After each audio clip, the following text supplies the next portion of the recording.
We were taught that Cesar Chavez was a hero, but what's not talked about enough is his cruelty against his own people coming from the border. Check this out. Aclarando que muchos indocumentados participaron con nosotros como huelguistas también. Caminaron hasta Sacramento durante la marcha que habíamos hecho. Y cuando se firman los contratos en junio de 1970, lo primero que hizo Chávez fue poner en la ventanilla arriba, en la ventanilla donde entregaban las tarjetas de despacho para ir a trabajar. En la ventanilla arriba puso con letras grandes: todo trabajador que no cuente con papeles de residencia legal no puede ser miembro de tu sindicato. Aunque habían participado en la 90. Los que habían caminado inclusive a Sacramento quedaron afuera. We were taught that Cesar Chavez was a hero. Los mexicanos pueden unirse a los carteles para sobrevivir económicamente debido a las limitadas oportunidades laborales, para ganar estatus social o para cohesión, intimidación o falta de alternativas en zonas vulnerables. Algunos se ven impulsados por la necesidad de escapar de la pobreza o buscar protección en regiones con poca aplicación de la ley. Razones clave para unirse a los carteles: oportunidad económica en zonas de extrema pobreza. Los carteles ofrecen salarios altos y una estabilidad financiera que no se encuentra en la economía legal. Los mexicanos pueden unirse a los carteles para sobrevivir económicamente.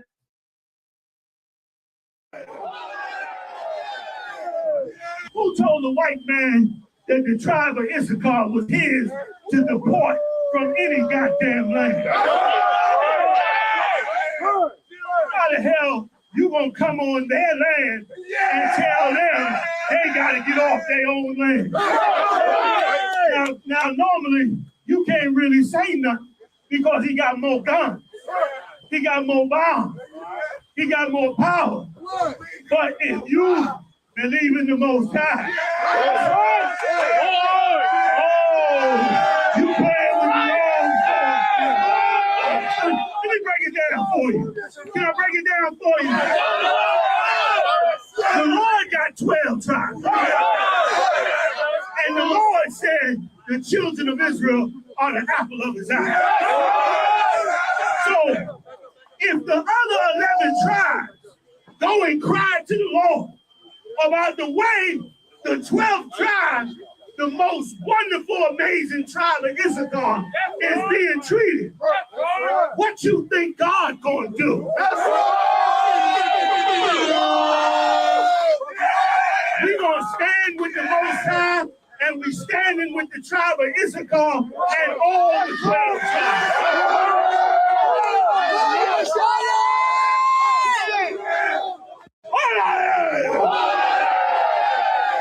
Also, too, you need your staff. Why? Because you're the priest of the Lord, and you don't let anyone just come up willy-nilly. You got to state your registry. You got to tell us who you are, where you come from, and all that. You know what I mean? That's the rules and regulations from the Most High. Also, too, what's your name? Aaliyah Turner. Aaliyah? Aaliyah Sarah Turner. Aaliyah, I'm sorry, I can't hear. Aaliyah. Aaliyah, what's your question? How do we get our Hebrew name? That is an excellent question, Aaliyah. Give her a hand. Denle un aplauso. You get your Hebrew name by being consistent, by being a good girl for 3 months. You be an excellent girl. You go home and you get excellent grades in school. You do everything right. You be someone that we all can be proud of. After 3 months, your camp leader through your parents will give you a new name and you'll be a new person and you'll start there. That's how you get your Hebrew name, okay? Okay. All right, come get some money, Aaliyah. All right, you got it. You know what you're doing. Good job. Well said. You're very eloquent. You know how to speak. You talk very well. Good job. Clap it up for her. What's your name? Aaliyah Turner. Aaliyah? I was gonna ask, how do we know the ISUPK isn't like another Christian church? That is an excellent question. The brother just asked, how do we know that the ISUPK is not another Christian church? Your question is so important because it is what Commanding General Yohana built this school on. This school is built on the answer to your question, all right? So the brother will read it for you right now. Tell him where you are and then read it, please. John chapter 13, verse 35. By this. By what? By this. By what? By this. The Bible says by this. This is written in red, which means Jesus Christ said this.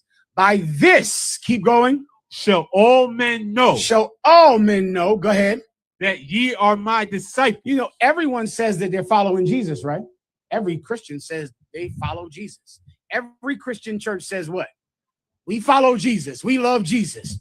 But the actual man, Jesus said, this is how everyone will know that you are my disciples. You know what the term disciples means? I'll give it to you. It means that you follow Jesus. The majority, 99.9% of people that say they follow Jesus are lying. Mentirosa. They're mentiroso. They're liars. Do you understand? Yes. Right? This is how everyone will know that you're not lying. If ye have love one to another. If you what? If ye have love one to another. If you have what? If ye have love one to another. So how do we in the Israelite School of UPK know that we're just not another Christian church? Because we do what? Philadelphia, answer the question. He just said it.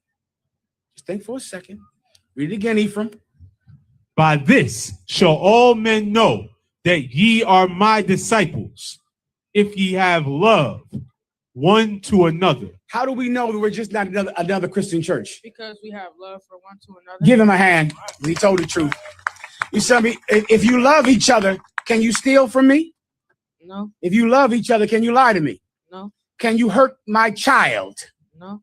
Can you spread rumors and make everyone hate me in school? No. Can you talk about me on the internet? No. Why? Because it's not loving one to another. Give him a hand, tell him the truth, because that's what we do in here. Now, one last thing, if I could. Do Christians do that to each other? Yes. Oh, they do. They do. Come get some money. Well said. I was gonna ask, how do we know the ISUPK isn't like for Hispanic rappers to get respected? Now, I have to disagree. I think it's just subjective, because I rock with a lot of these Mexican rappers, and they don't need to just speak or rap in English for us to rock with them. I don't know about y'all, but y'all sleeping if y'all ain't listen to Santa Fe Clan, or even La Santa Grifa, or even El Moreno Mexicano, just to name a few, you know. Even DJ Paul from 36 Mafia says his largest audience is Mexicans. Mind you, I'm only mentioning Mexicans for now. I could mention you Puerto Ricans, Dominicans, it don't matter. Listen, it's just subjective at this point. What I do know for a fact is that we need to support each other more. Blacks, Latinos, and Native are one and same people, so just to support each other on all levels. Shalom. So there's the Native Americans were the true Hebrews, the lost tribes of Israel of the Bible, specifically because so many different explorers from around that time frame said this. You see Jewish people wear these tzitzits on the side of their pants, and they do this specifically on Shabbat. You see Native Americans do the same thing with the fringes at the bottom of their clothes. They are showing themselves as separate people than the people of the world. They are people of Creator, as well as the feasts. They're luni-solar, based on new moons, full moons, as well as the 4 cardinal points, the solstices and equinoxes. These are Native American festivals. That's why when Columbus came over here, Hernan Cortez, William Penn came over here, and they saw them observing these same luni-solar festivals, they were like, these people are the lost tribes of Israel, the descendants of the tribe of Judah. The Native Americans were the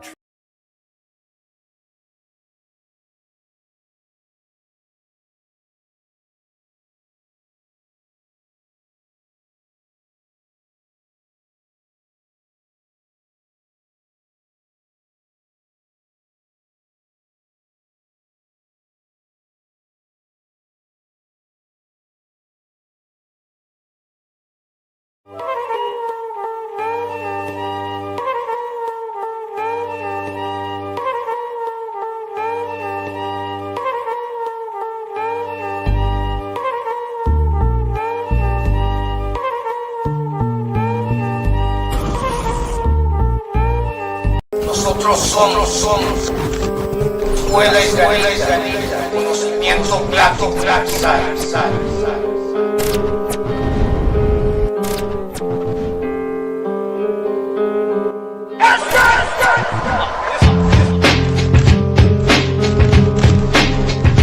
Power of manifest destiny.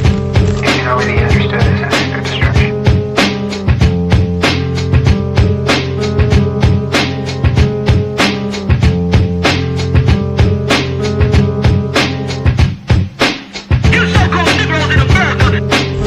Tú eres un hombre hispano, negro, o indio nativo. Tu lugar es aquí con nosotros. Nosotros somos tu verdadera familia. Deja de seguir la costumbre de nuestros opresores y toda otra maldita nación. Tú eres Israel. Nosotros somos la escuela israelita de conocimiento práctico universal. Órale.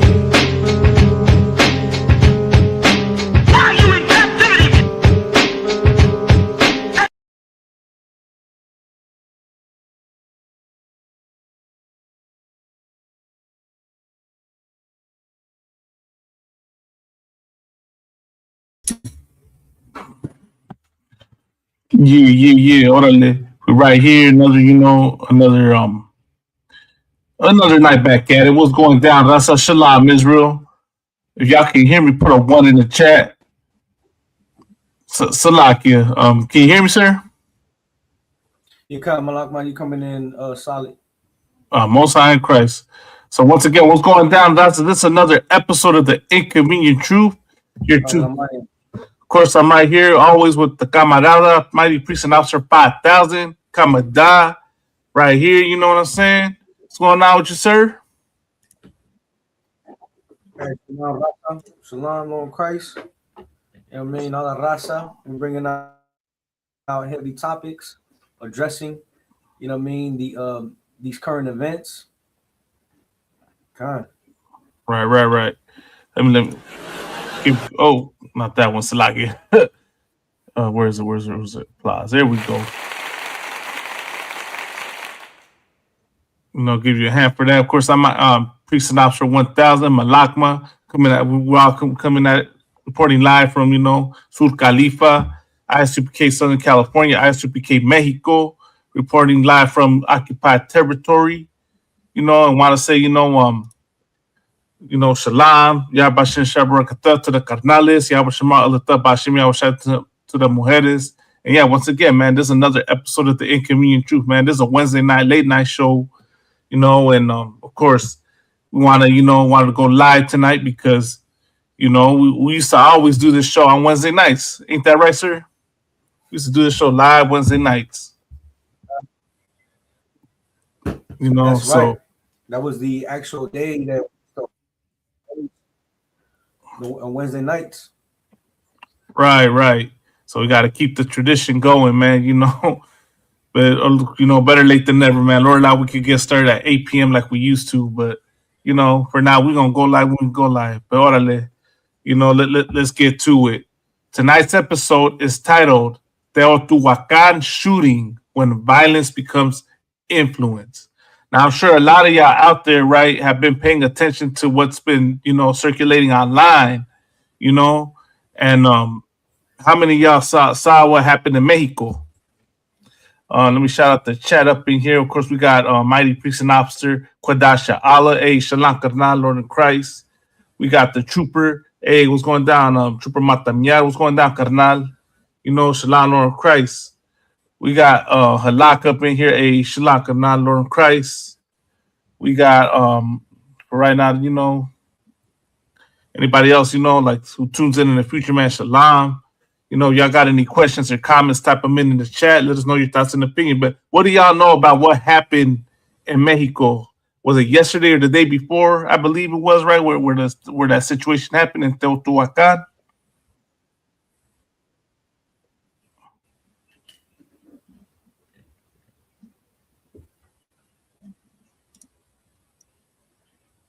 It's kind of. Can you hear me? Up on my end. I don't know. So can you hear me now? Oh man, are you losing the signal?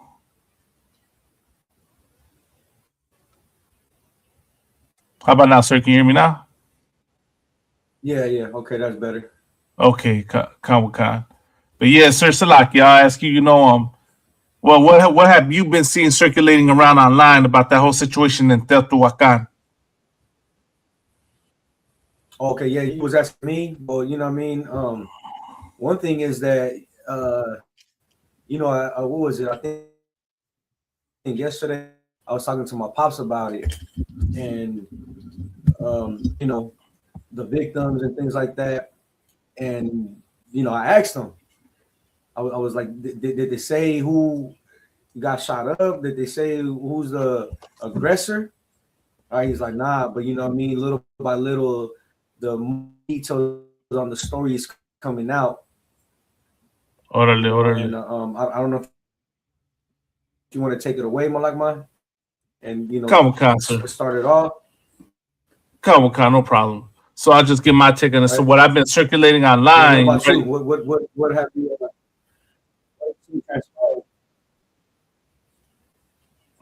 So yeah, so what I've been circulating online, right, is the images and footage, right, of a brother that was on the, in Salai. He was a brother. He was a Mexican man. He was on the pyramid, and for reasons that they're investigating now, right, they don't know why he started shooting at people.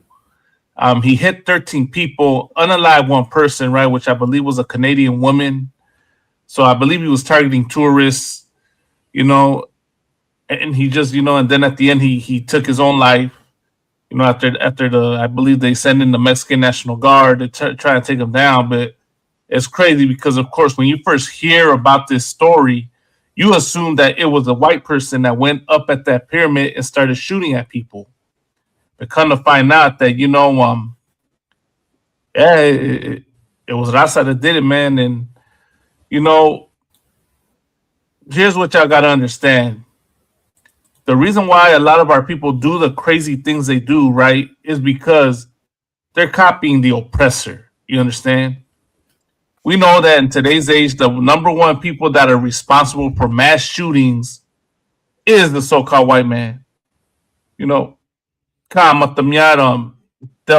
is the pyramid of the moon. He went on top of the pyramid of the moon and started shooting at people, man. But you understand? But we know today that the number one suspect in all these types of incidents are white males. White males are the number one suspect. And they said that he was found. I guess they found like memos and things like that, him referencing Columbine, and that when this incident happened, it was on the anniversary of the Columbine shooting in Colorado out here. For all of y'all familiar, I'm sure a lot of y'all familiar with what happened in Columbine, where those two white boys went into that high school and just started shooting at people. So, of course, once again, we're going back to people trying to live like this oppressor, right? What's the Bible say? If I could, I'll go to the book of John, chapter 8, verse 44.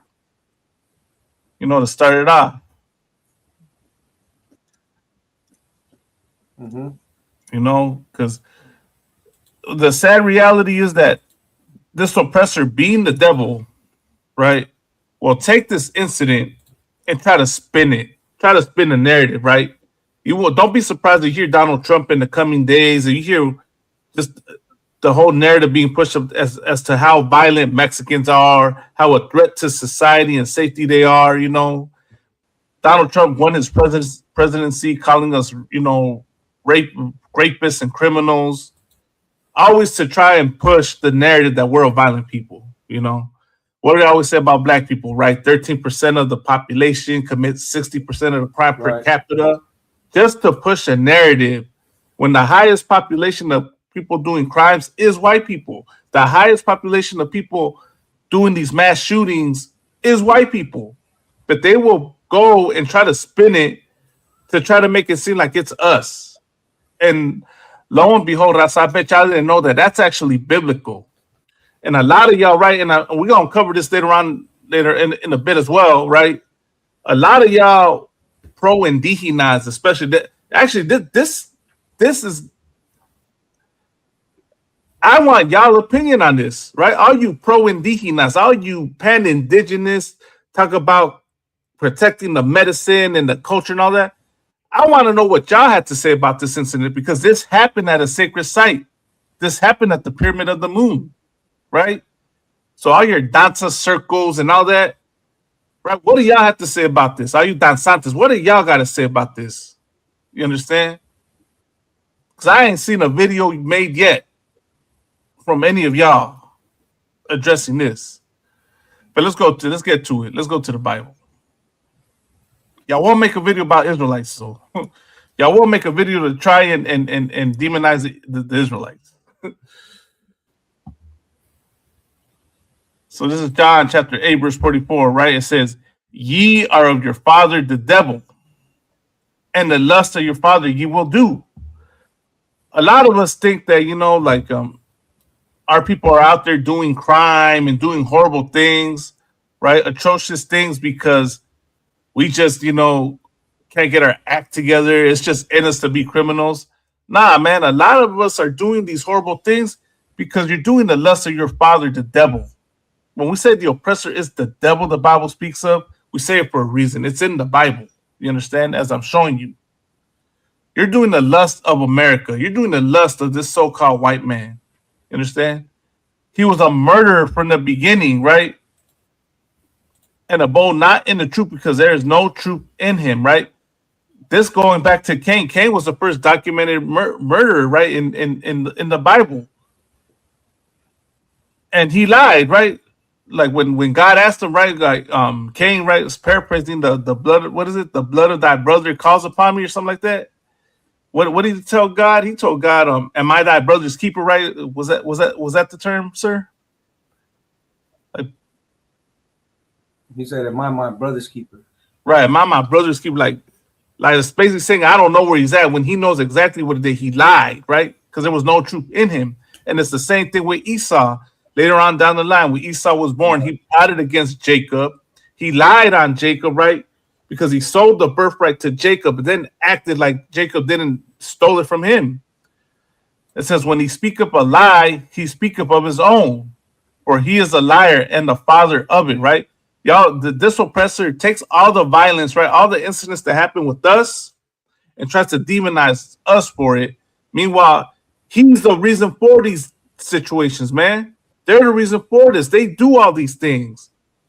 Yet no one ever dares generalize and demonize white people. How much hell we get, sir, because we call the oppressor the devil? Because we point out the evil that these oppressors have done to us. Right, Matamia se hace. To come against us. Right, sir, right. Matamia se pinches edomitas se hacen las víctimas. Exactly. They make themselves. They're the ones that exhibit victim mentality. You understand? Especially the small hats. No one plays a bigger victim, has a bigger victim mentality than them. You understand? But when they speak of a lie, they speak of their own. Everything they accuse us of doing, they do it. And this brother that went and did this, man, he was following the lust of his father, the devil. You understand? He was following him, unaliving people like them, doing everything they do, and then at the end even took his own life, like the way a white mass shooter does. Salakia. Yeah, Khan, if I could, carnal. Yeah, go ahead, sir. There's something heavy that you mentioned, and I'm gonna share my screen. And now it's in Spanish, but I'm gonna translate what it says, right? Okay. And this comes from let me see, Salakia. Let me do it like that.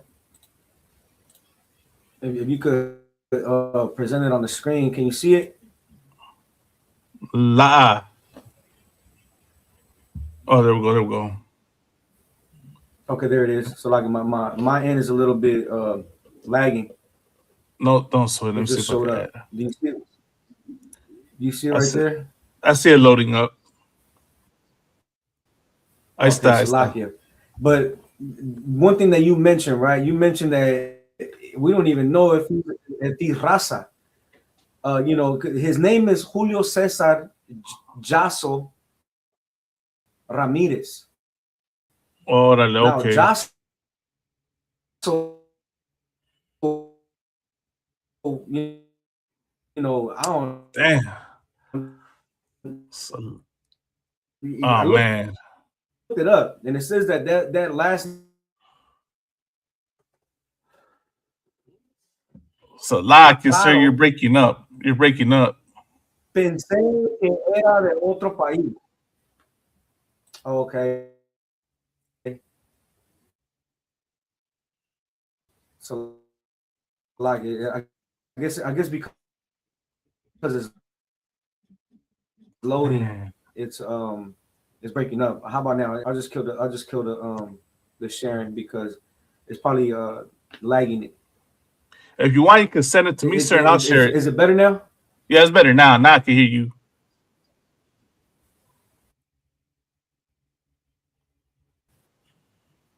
No sweat. Yeah, it did. It did.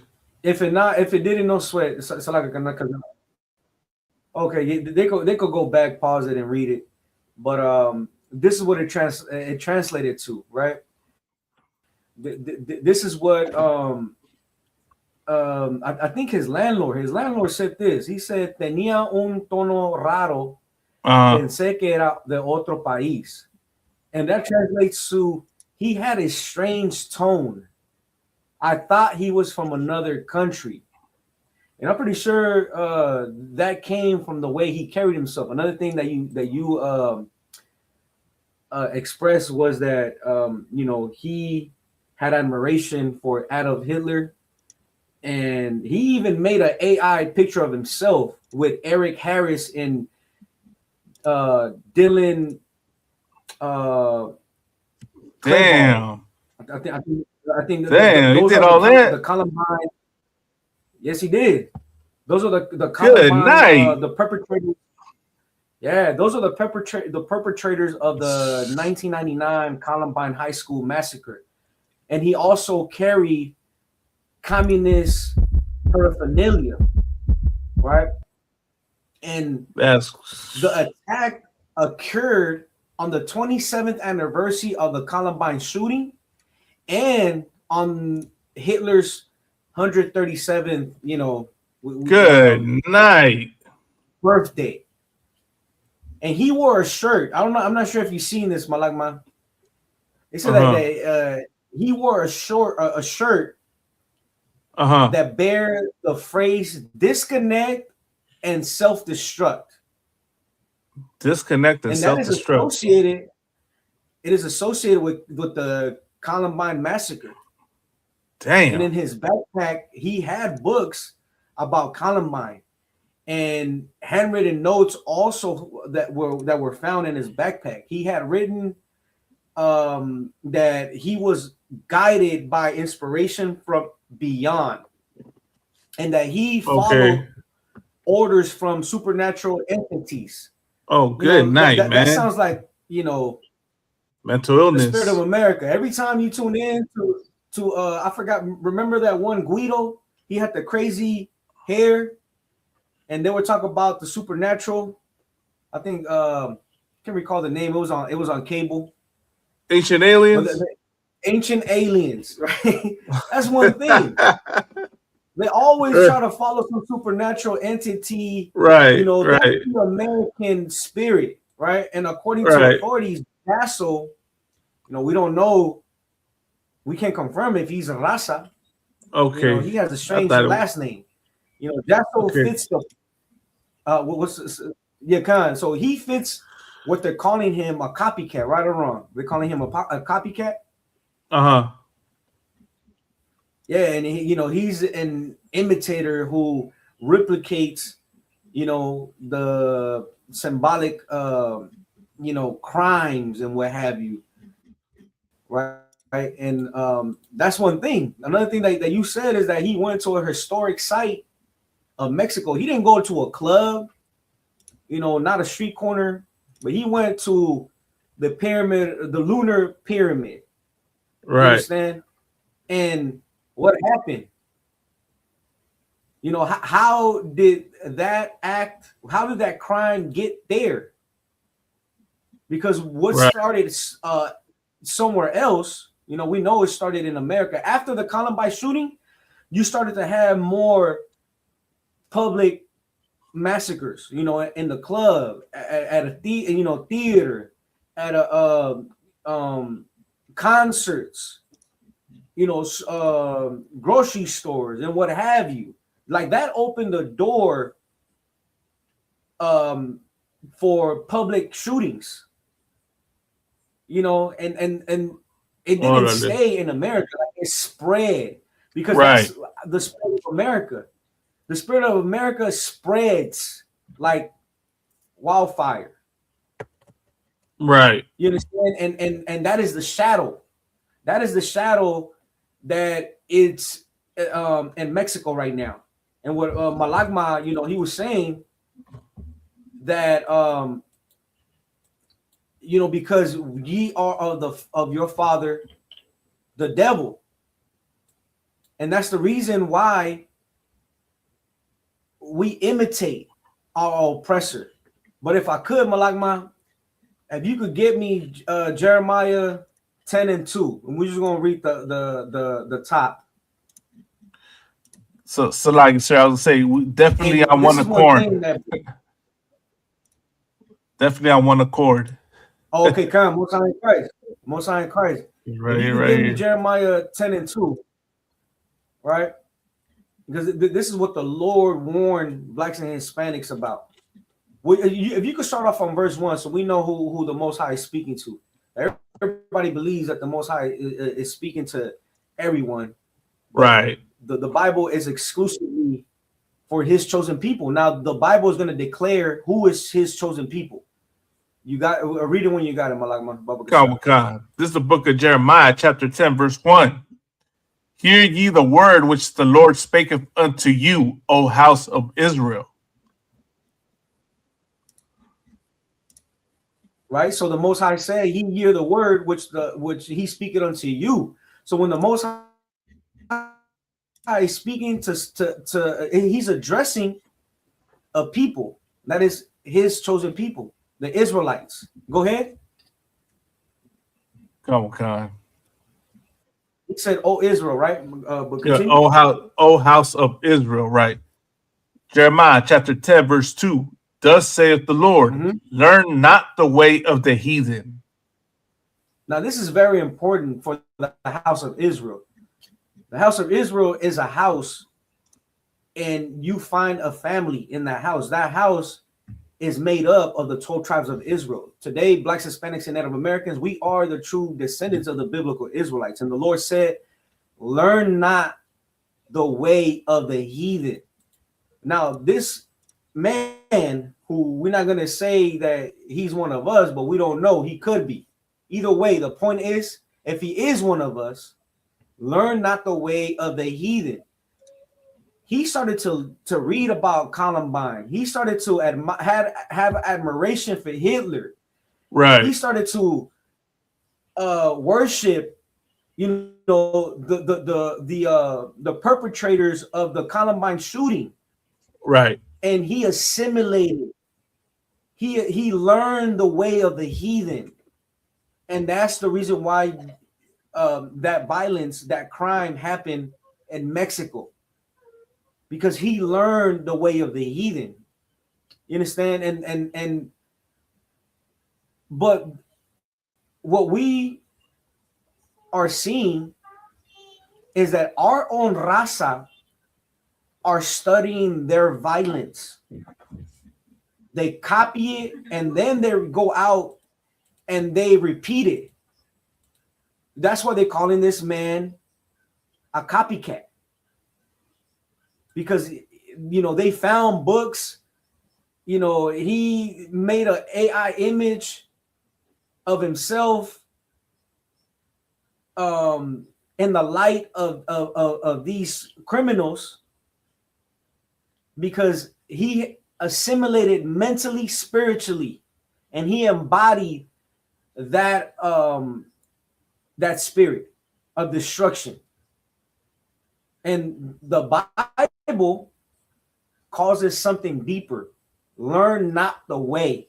It's important for blacks and Hispanics to not learn the way of the heathen, because this is the outcome. You pledge to America, but the outcome is that you're going to go out like an Edomite. You're going to go out, commit the crime, and then you're going to go out and unalive yourself. That's the worst way you could go out, like a damn coward. I yield, my you got it. That's heavy said, because I was gonna go, like, when I was gonna bring, I plan to teach a future class on this. I was gonna bring out these scriptures, and especially I was gonna go into Jeremiah the 10th chapter about learning not the way of the heathen and not being dismayed at the signs of heaven. Right? He was at the pyramid of the moon, so he's already, you know what I mean, like being dismayed at the signs of heaven. You know. I mean, I don't know, sir. So, like you said, his last name was Jasso. Jasso, hey, Balama, that's heavy that you said that, because, you know, being dismayed at the signs of heaven. Remember that you know, they tend to follow orders from supernatural entities. That's crazy. Right. But yeah, what you gonna say about the Jasso, Malagma? Yeah, that's his last name, right, Jasso? Because this the cat right here that did it. Yeah. So, like, I saw this, okay, I was like, okay, man, it looks more like a brother, you know, and of course, you know, it's in Spanish, the story, but here I'm gonna translate it to English real quick. You know, oh, here we go, Google Translate.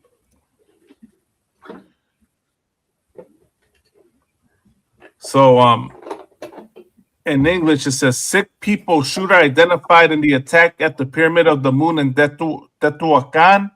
He lived in Tocoman within the Gustavo A. Madero borough in the La Purísima neighborhood. After confirming that the alleged shooter involved in a gunfight at the Teotihuacan Archaeological Zone, specifically at the Pyramid of the Moon, died at the scene, it was reported that the individual was a 27-year-old man identified as Julio Cesar Jasso Ramirez. The identity of the alleged perpetrator responsible for the death of a Canadian tourist and injuries sustained by at least 13 other people was established after an official form of identification was discovered among the shooter's personal belongings. It also came to light that just meters away from the body of the subject who died at the scene immediately after perpetrating the attack, authorities located a framed photograph created using artificial intelligence in the image. He appeared to be posing alongside Eric David Harris and Dylan Bennett Klebold, the perpetrators of the Columbine High School massacre in Colorado, which took place on April 20th, 1997. So what we've been bringing out right about this cat is that he was influenced in copying the Columbine shooters. Right. You know, Jasso, Salaki, what is Jasso? What nationality? That's white? Let me see if I still have it on my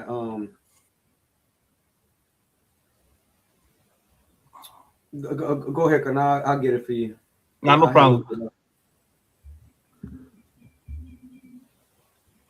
Khan Matamia said, man, that's crazy. He thought he was a terrorist like the oppressor. Khan, he was copying the oppressor, learning the way of the heathen, you know, doing the lust of his father, the devil, man. And of course, he unalived 13 people. Or sorry, he shot 13 people, unalived one. And ultimately, he took his life. You know, he's 27 years old. This cat looked like he's a lot older in this picture, at least. Salakia.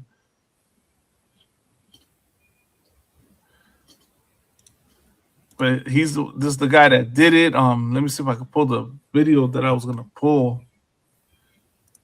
You know, where's the YouTube story that I had? You know, because I wanted to play video on it. But it's just crazy how this whole thing went down. And, you know, here's one thing I will say, right? And I'm going to address it later when we go over the second topic. Y'all demonize the Israelites, right? Y'all demonize us for indigenous erasure. Talk about we I don't know what they tell us, that we're disrespecting indigenous culture and Mexican cultures and all that.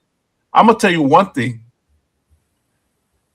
Had a brother with this type of mental illness, you know, came and spoke with us, got counsel from us, that would have never happened. He would have never went and did that. You understand?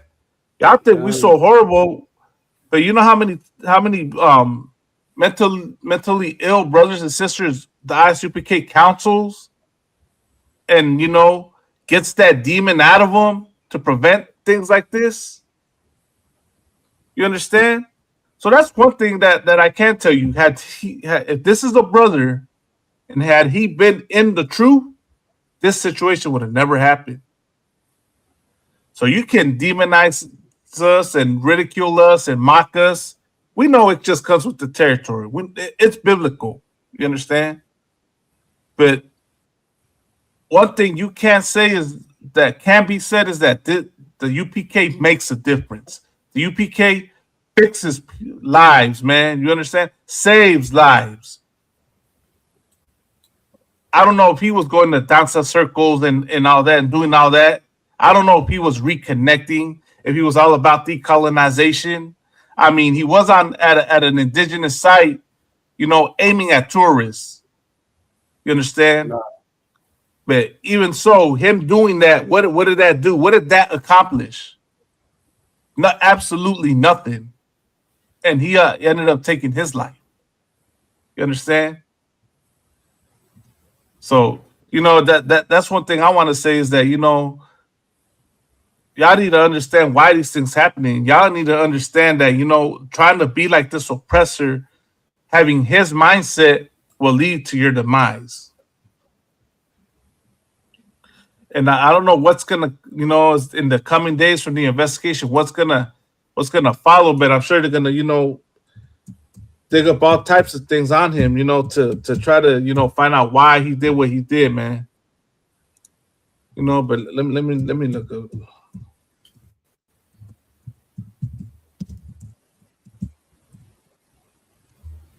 I had some videos lined up, man, but I don't know what happened.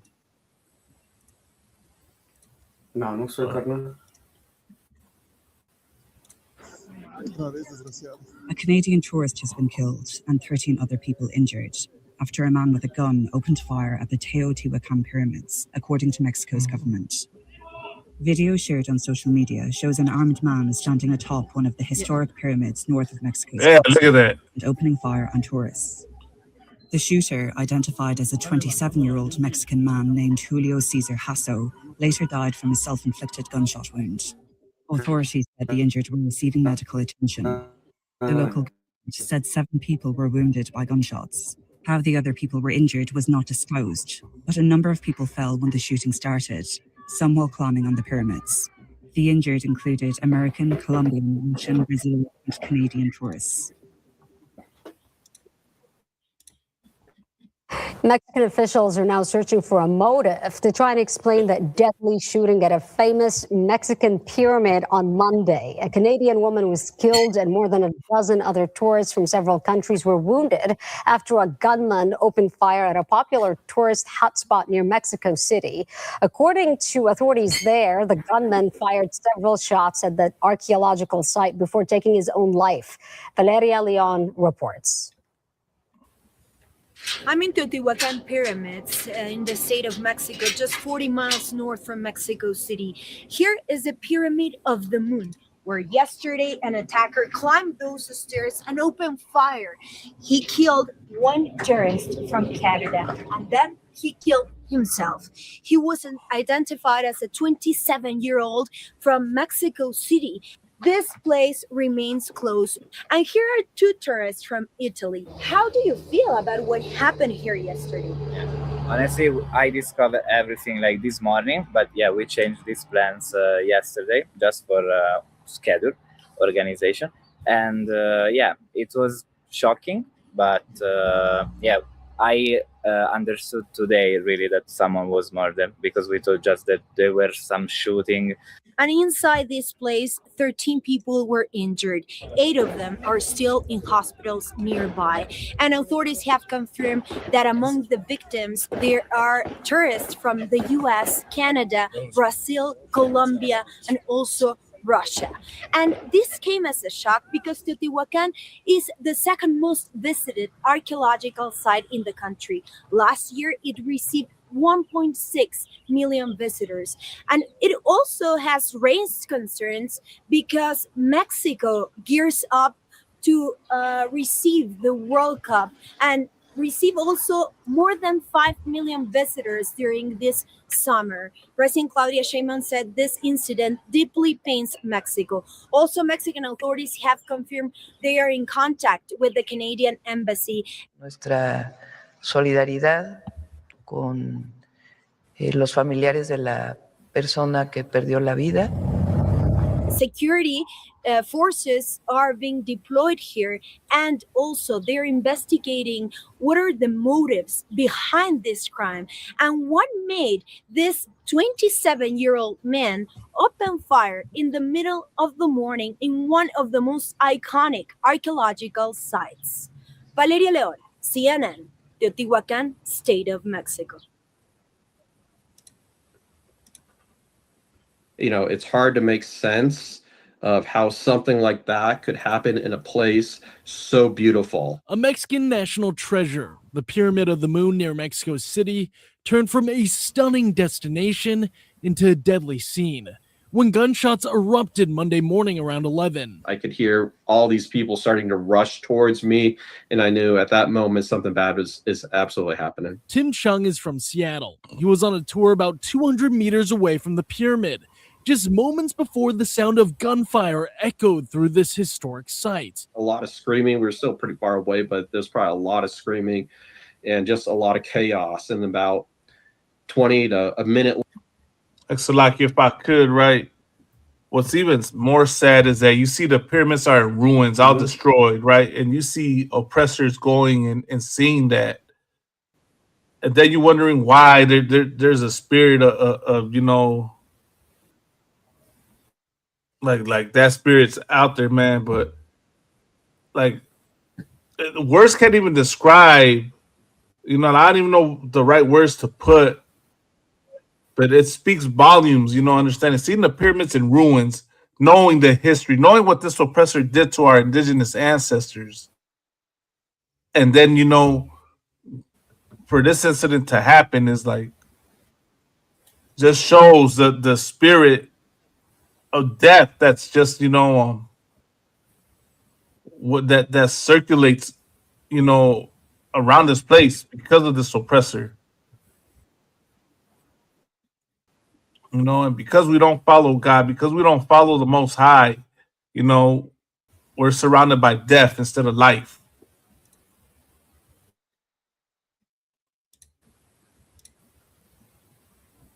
And let's play more of this video.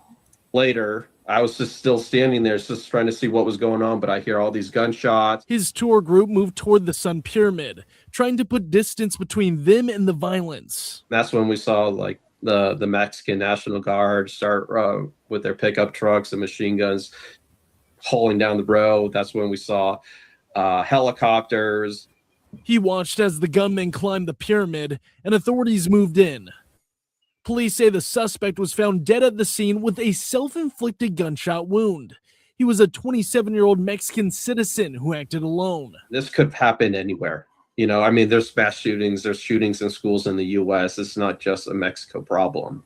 I'm just glad that it wasn't some big terrorist attack. Authorities say a Canadian woman is dead and more than a dozen were injured, including at least 7 who were shot. What they just went through is not a normal situation, and I hope they get all the help that and all the support that they need. A trip meant to explore history, now marked by trauma. Traumatizing.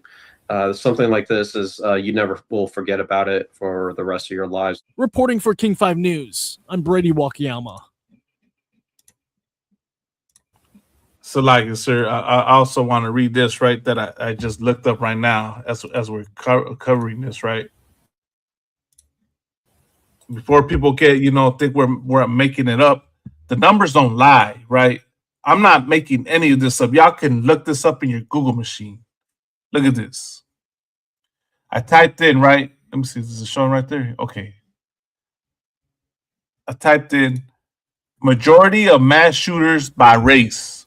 And from what the AI is saying, it says this: based on data from 1982 to 2026, the majority of mass shooters in the United States are white. Studies indicate that white males commit approximately 52 to 55% of public mass shootings, which broadly mirrors the racial distribution of the U.S. population. Other perpetrators are Black, Latino, Asian, or other races. Race breakdown. According to the Statista report on mass shootings covering 1982 to March 2026, about 55% of the shooters were white, 17% were Black, and 8% were Latino. Another comprehensive database cited by the Rockefeller Institute of Government shows 54.8% white, 21.5% Black, 9.2% Hispanic, 5.4% Asian, and 5.3% other. Context: while white shooters constitute the majority, they are not necessarily overrepresented compared to their share of the total population.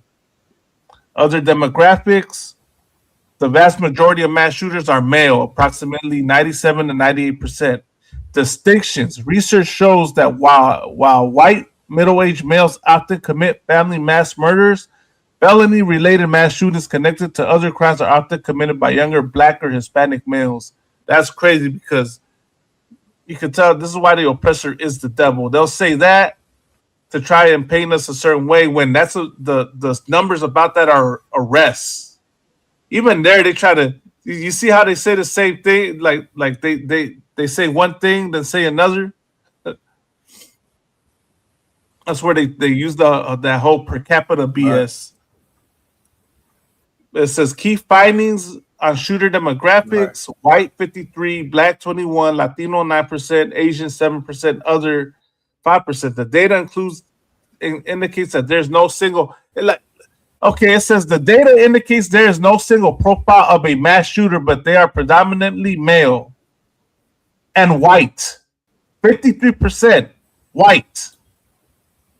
Y'all will always find a way to not demonize yourselves, but you're quick to demonize us for other things, as I just read right here, man.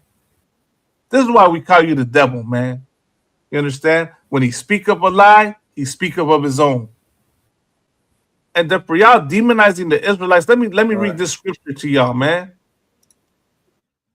This is Deuteronomy chapter 23, verse 7. It says, "Thou shalt not abhor an Edomite, for he is thy brother. Thou shalt not abhor an Egyptian, because thou was a stranger in his land." You want to know what abhor means? Abhor means to do abominably, to treat with hatred. That cat was abhorring people, man. That's abhorring. Doing a mass shooting on white people, that's abhorring an Edomite. And the Bible is telling us not to do that. So when y'all want to call us, talk about how dangerous we are to white people, we're far the furthest thing from it. You understand?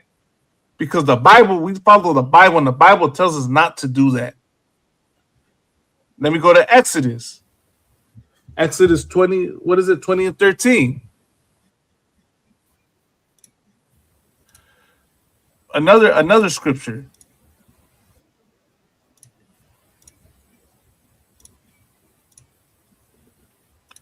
Thou shalt not kill, right? For all of y'all talking evil about the Bible and about the Israelites and about, God, this is what God is telling us not to do. The real translation to thou shalt not kill is thou shalt not murder. You understand? And that's what he did. He unalived people. Thou shalt not unalive. He unalived all those people, did what he did. And the Bible's telling us not to do that. Once again, had he been listening, if that is a brother and he was in the truth, he would have never did that. That's what I can tell you. You know, and I was gonna tell, they're gonna do an investigation, they're gonna find things and bring out things. You're gonna find out what he was into and following, man. Obviously, he idolized white people. He idolized the mass shooters because he had AI pictures with them. You understand? So that right there should let you know something. But go ahead, sir. Anything you want to say? Yeah, Khan, I want to say this, that, okay, so now you're just not looking at violence. Like, you're looking at learned behavior, right? And that's the reason why the Bible warns us up and down. It warns us up and down about learning the way of the heathen. You understand? And that should be very important to Black brown behavior. Right. You know, and this is the thing that we got to slow this down. We got to slow it down because this is not just somebody snapping for no reason. This was premeditated. Just like how the Columbine shooters premeditated, they came with a plan, they executed their plan, and everybody after them have done the same. You understand? So when you start to see a pattern and they are studying the past attacks, and now they're recreating, you know, what they have studied. You're not just dealing with an action anymore. You're dealing with a mindset, and that's what the Most High is trying to warn us about. Not taking this mindset is not congruent to who we are. The Lord didn't make us a people of destruction. He made us a people of life. You understand? He said, "Be fruitful and multiply." You understand? And Malama, if you could give me Psalms 11 and 5. If you could give me the book of Psalms 11 and 5, because violence is a learned behavior. That is the culture of the oppressor. You see it all in their movies. I don't know if you ever seen that movie, what's that mafia old movie with Marlon Brando? The Godfather. Right. I don't know if you yeah, but the second part. Oh, part 2. Where his son becomes, part 2. Right, he unalived his own brother. Right, and he did it to protect the business. Right. And he went and he confessed to the damn bishop or whatever you call him in that Catholic church. Right, he told that you know that he was going to be forgiven or what have you. You understand? But what does the Bible truly say about violence? You read it when you got it, Malakma. Kawakan, this is a book of Psalms, chapter 11, verse 5. The Lord trieth the righteous, but the wicked and him that loveth violence, his soul hateth.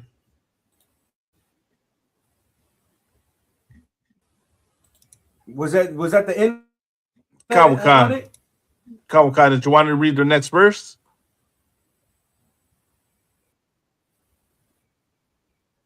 Nah, Salakia. Let me see. Let me get there with you, Salakia. 11, 7 and 5. The Lord trieth the righteous. Right? Meaning you want to, this is what the Bible says. It says, be angry, just paraphrasing, but sin not. America is wearing us out. You understand? And the Bible also says, why oppression maketh the wise man mad. But even if you get mad, you cannot commit sin. That says the Lord trieth the righteous. You're going to be tried, but you're going to have to be kind. You have to deal with humility. You understand? You're going to have to let go and sacrifice, let go and compromise with certain things so you won't commit sin. Right. In America, they teach you that God hates the sin, but he loves you. And that you can still go to heaven as long as you get baptized or what have you. That is hypocrisy. The Christian church that abuses women and children is teaching you to abhor other nations, to abhor and abhor your own people. You understand? Right. And then he's saying, but the wicked and him that loveth violence. Can you read that again, Malama? That part right there? And the wicked, but the wicked. So, but the wicked and him that loveth violence, his soul hated.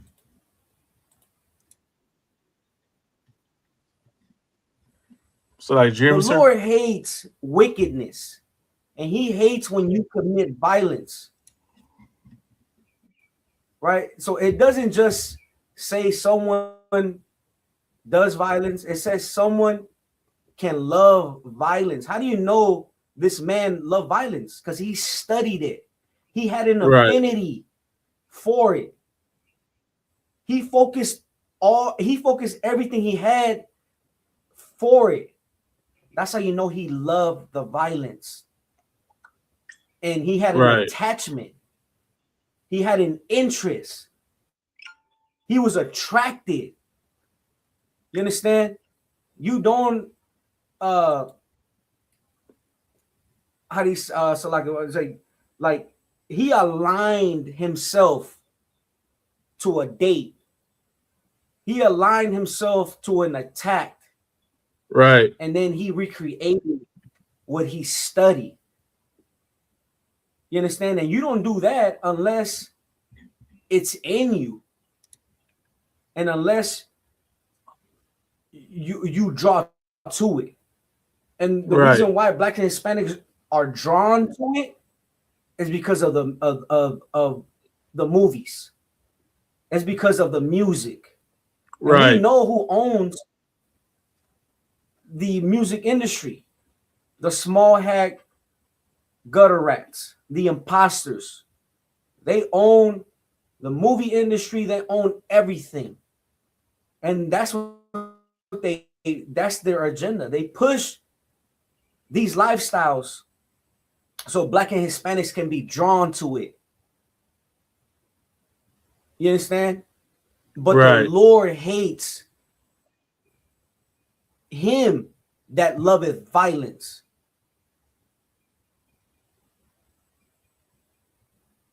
So like but the wicked, so like the wicked, because this is a wicked thing. And him that loveth violence, that's wicked.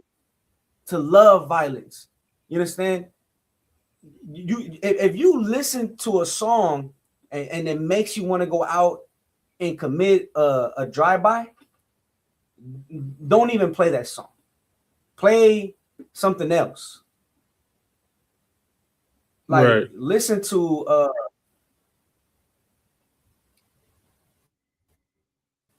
what you really should be listening to is to the brothers in the ISUPK, man. These brothers got a hardcore music.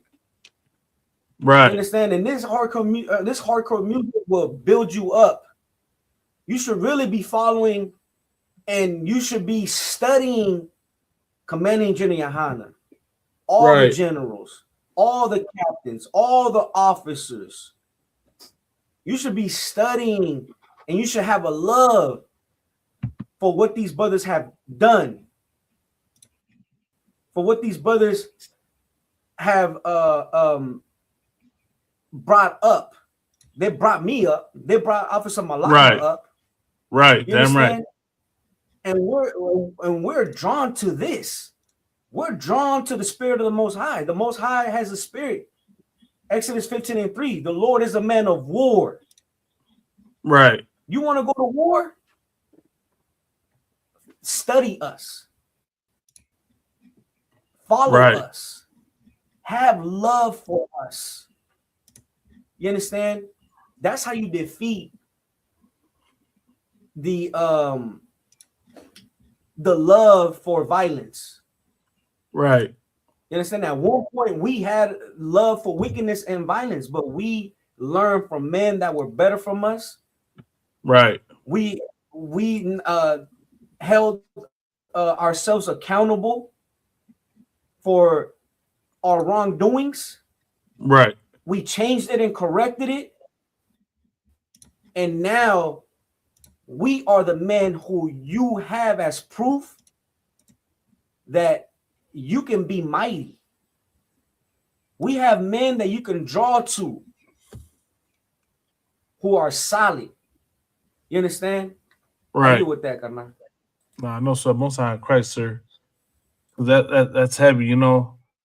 And once again, right, y'all want to demonize and make God to be the villain. God's saying that, you know, the Lord trieth the righteous, but the wicked and him that loveth violence his soul hate. The Lord hates those who are wicked and those that love violence, like this oppressor, like these other nations, right, that love violence and are wicked and do evil unto us. You know, what's Romans 9:13 say? For Jacob have I loved, but Esau have I hated.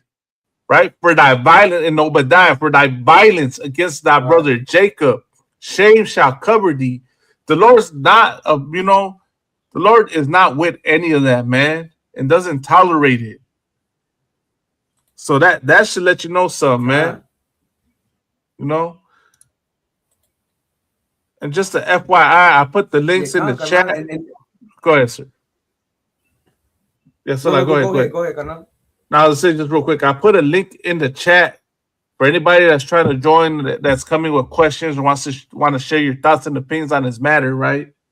Because here's my question, right? What would any of y'all have done to try and prevent this, man? What do y'all teach, right? What do y'all have to offer the community to teach to take brothers who are mentally ill like this and try to keep them from doing these type of actions? But go ahead, sir. Salaki. Now, real quick, Carnal, you know, just to add on to what you're saying, that's true. You know what I mean? Because America has taught us to accept, you know what I mean, that what do they call it? They call it something culture. Assimilate. The Me Too. Oh, the Me Too, the cancel culture. Me Too culture. Or the Me Too movement. Okay, hold on. Is that different? So like, okay, no, okay, never mind. I thought the Me Too was like, you do it, I do it too. So like, but that's the spirit of America. The spirit of America is that America's doing it. I want to do it too. I want to be a part of it. You know what I mean? You are influenced by America. So once again, this is not just about what happened in Teotihuacan at the pyramid of the lunar pyramid. This is about what already is inside of the person who did it or the person who's going to commit it. You understand? Because here's the truth. You can't carry something out physically unless you're already accepted mentally. You know what I'm saying? And if you have accepted the American spirit, you have a mental illness, just like what Malak, you know what I mean, is touching on. That is that's mental sickness. Right. And that's the reason why the Bible doesn't focus on the act first. It focuses on the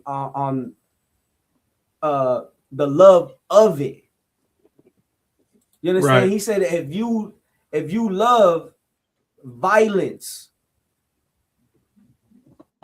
you understand? It didn't say if you commit it. No, if you love him that loveth violence, his soul hated. You know what I mean? And we know, you know, when you have committed violence. Right. You understand? But this is the thing, that if you do it on the left-hand side, you cannot contain yourself. You're gonna go overboard. And once you come to the realization, you're gonna become a coward, and then you're gonna unalive yourself. Right. You know what I'm saying? And that's where this whole conversation shifts. You understand? Because now we're not just talking about the violence. You know what I mean? We're talking about how also someone gets to that point where he commits violence, and then he wants to disconnect. What did his shirt say, Malakman? Did I tell you his shirt say? Oh man, I forgot. Let me see. Look it up.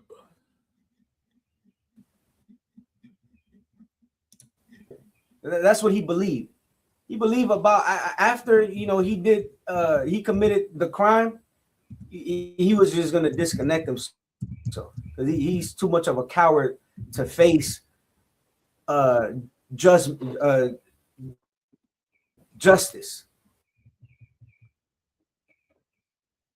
Right. Go ahead. It had to do the t-shirt had to do something with the shooting in Columbine, right?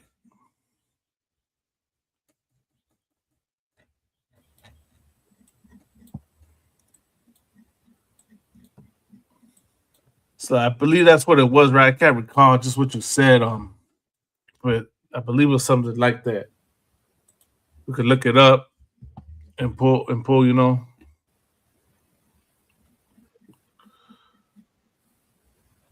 Hold on, I got it right here. Okay, orderly. It said he wore the shirt.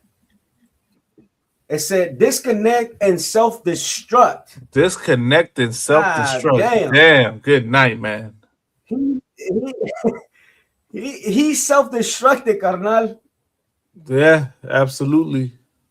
And we know because of his study, because he studied Hitler. What did Hitler do? He supposedly he self-destruct. I don't know. So like it. Now, the Columbine perpetrators, they're locked up, but that's the whole belief. Right. And disconnect and self-destruct. So obviously he was disconnected from society, right? And was already on a self-destructive path. Exactly. Right. Yeah, that's crazy, man. But that's one thing, man. Like, you're gonna see incidents like this happen when our people want to be like the oppressor, want to copy what the oppressor does, man. So just take note of that, These are Raza. examples of oppressors that glorify. Right. I mean, these are examples of brothers.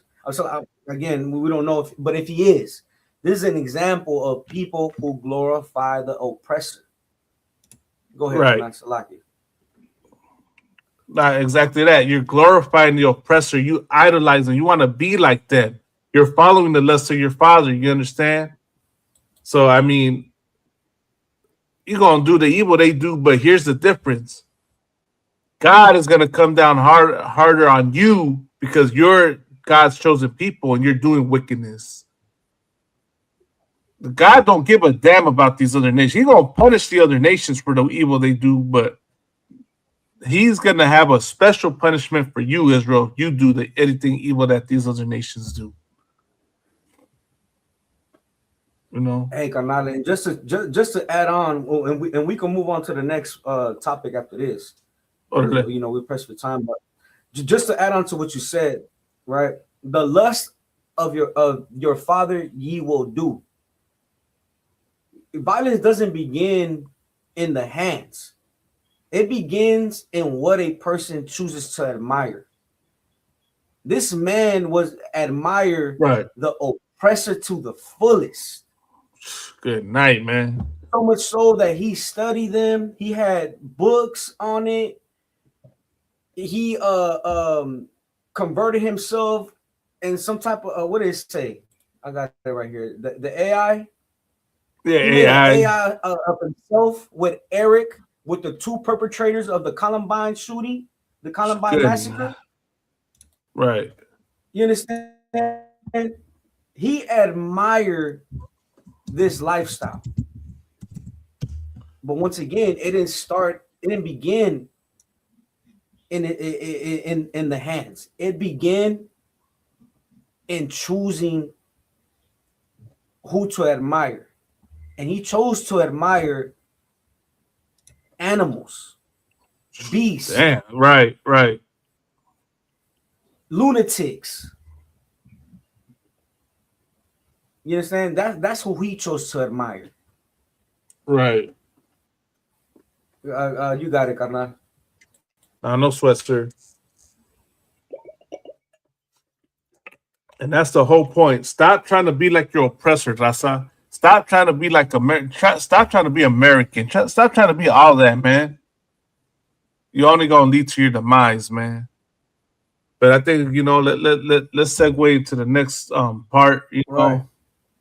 We are pressed for time. It's getting late, But I do there's something that we've been wanting to address also, and then I figured it's fitting for us to talk about it here because we had this incident that happened at an sacred indigenous site. And you got people out there that are all about protecting, sacredness when it comes to being indigenous, right? Let me say this, man. For some reason, I don't know whether it's a psyops, whether it's COINTELPRO, we understand that we'll always be hated.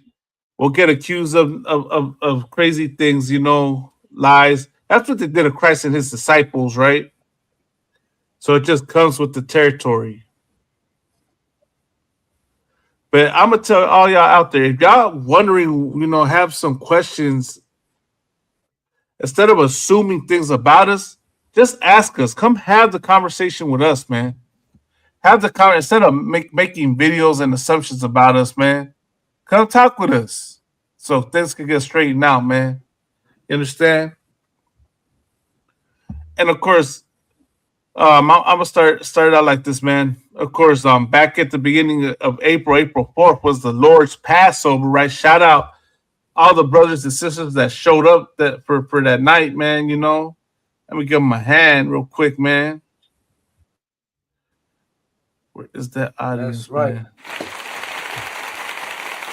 Man? Let me shout out Yashikar and Kamar real quick, man, for that, man. Let me find that image of Yashikar and Kamar, man. These brothers was out there representing, man, Yeah, Karna, like how you was saying, man, don't make a ass of yourself. Right. You understand? Like if you don't know, ain't nothing wrong with asking. Right. You know what I'm saying? Don't Google it either. Ask us. Right. We are the source of it. You know what I'm saying? We are the source of what we believe. Don't go Googling us. You know what I'm saying? And that's the difference, that we don't make assumptions. Right. If we don't know about you, we're going to ask you to see what's your position. We're not going to assume that's what you believe in. We're going to ask you what's your position so we can address it. Right. But yeah, Kana, go ahead if you want to. So of course, so in this image, right, man. First of all, let me shout them out, Kana, because these carnales had some fly ass garments, Kana. You understand? I mean, yeah, they did. You know what I mean? Like no other brother was rocking that garment like Yashikar and Kamar. You know what I mean? Them brothers really, stepped the game up this Passover, man.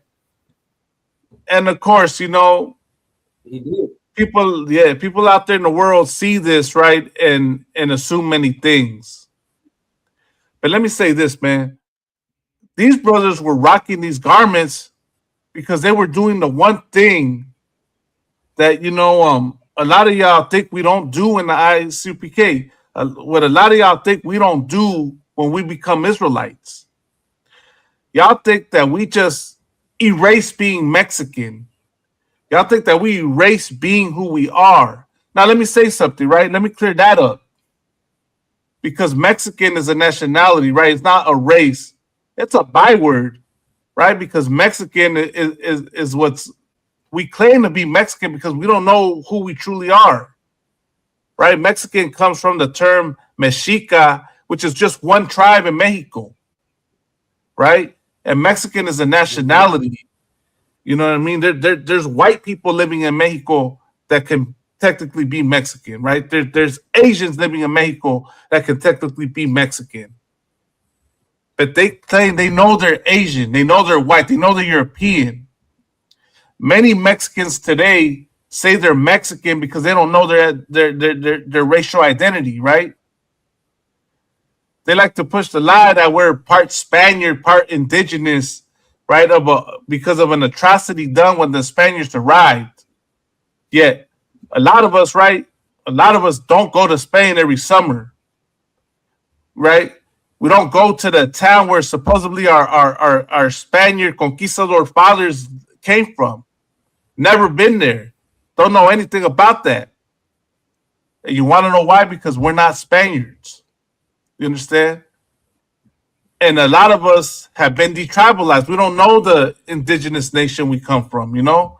And even that within its own, sir, a lot of the indigenous people out there will look at that and not even accept us, you know? Won't even accept us because we don't know, say that we're not indigenous because we don't know the tribe we come from. We don't know the language, right? There's so much gatekeeping that goes on, and I understand why, right? Like you think your indigenous identity is at risk. You know, y'all think that the oppressor can just erase y'all on paper, but he can never erase you. You understand? Then you got movements like the what's it called, the Aboriginal movement out there. You know, which I'm almost more certain that has to be another CIA psyops movement, right? Which was purposely put out there to pit black and brown against one another, blacks and Mexicans against one another, blacks and Native Americans against each other, to keep this whole beef amongst us, right? To erase the fact that a lot of black people and indigenous people got together during the early days of you know, of colonization when slavery was taking place, to erase the fact that black and brown took care of one another, looked out for one another when this oppressor was attacked. We worked together and united. Right. And then came in the Buffalo Soldiers. Then came in the 5 civilized tribes, right? And throughout time, throughout this whole history of America, man, we have always been at odds with one another. We think that we suffer worse than the other. We think that this group is after my group. You understand? We think that black people hate us, and black people think that we hate them. And so you have all these movements, all these ideologies that keep us against one another. And it's evidence when I see the reactions to these brothers as garments out there that, man, we're still colonizing the mind. A lot of y'all think y'all have been decolonized and that y'all got rid of the ways of the oppressor. When based on your reaction to us, y'all still colonizing the mind. Y'all still y'all still follow the oppressor and worship him and what he teaches. You believe what the oppressor tells you to be the truth. You understand? Just based on the reactions to these brothers as garments, man. And all these brothers were doing was representing being Mexican. You understand? Being Issachar. You know? And a lot of you out there will say, well, they're wrong for that. They're trying to mix a culture. I don't understand how they're trying to mix a culture. They're just, you know, they're embracing what they believe is their culture. You understand? And I'm gonna get more into that in a second, sir. Is there anything you want to say? I just wanted to say that, you know, the regalia or the garments that the brothers is wearing, like, yeah, it's Mexican, but that's not where it stops. Like, our culture is biblical.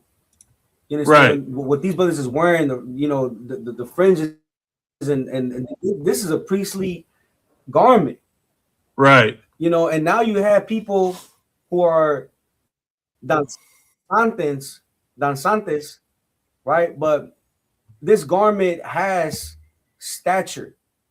Not anybody could just wear this garment. You understand? And that comes from a biblical structure. Now, again, brothers and sisters don't know that. They don't know that this is a priestly garment. Not, you understand? And this garment represents order, represents structure, and it's biblical. Right.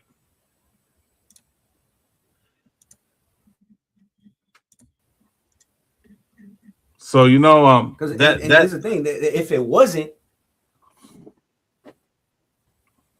so like I was gonna say, go ahead, if it wasn't priestly, there's no way these brothers would have put it on.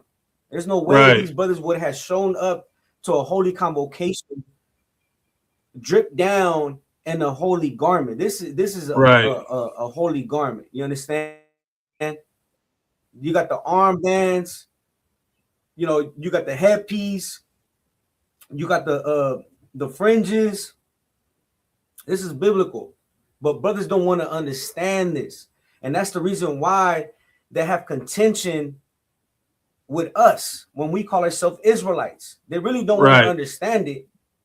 They just want to separate themselves from us, but they will accept and allow anybody to join, as long as they respect the, what they want to call it, the medicine.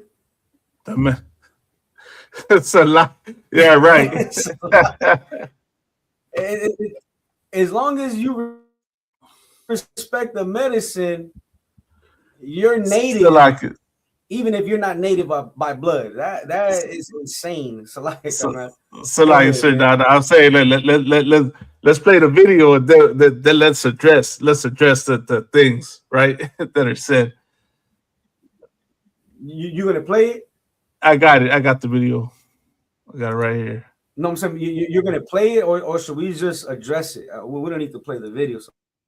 You don't think we need to play the video? I know, Sweat. I don't want to give.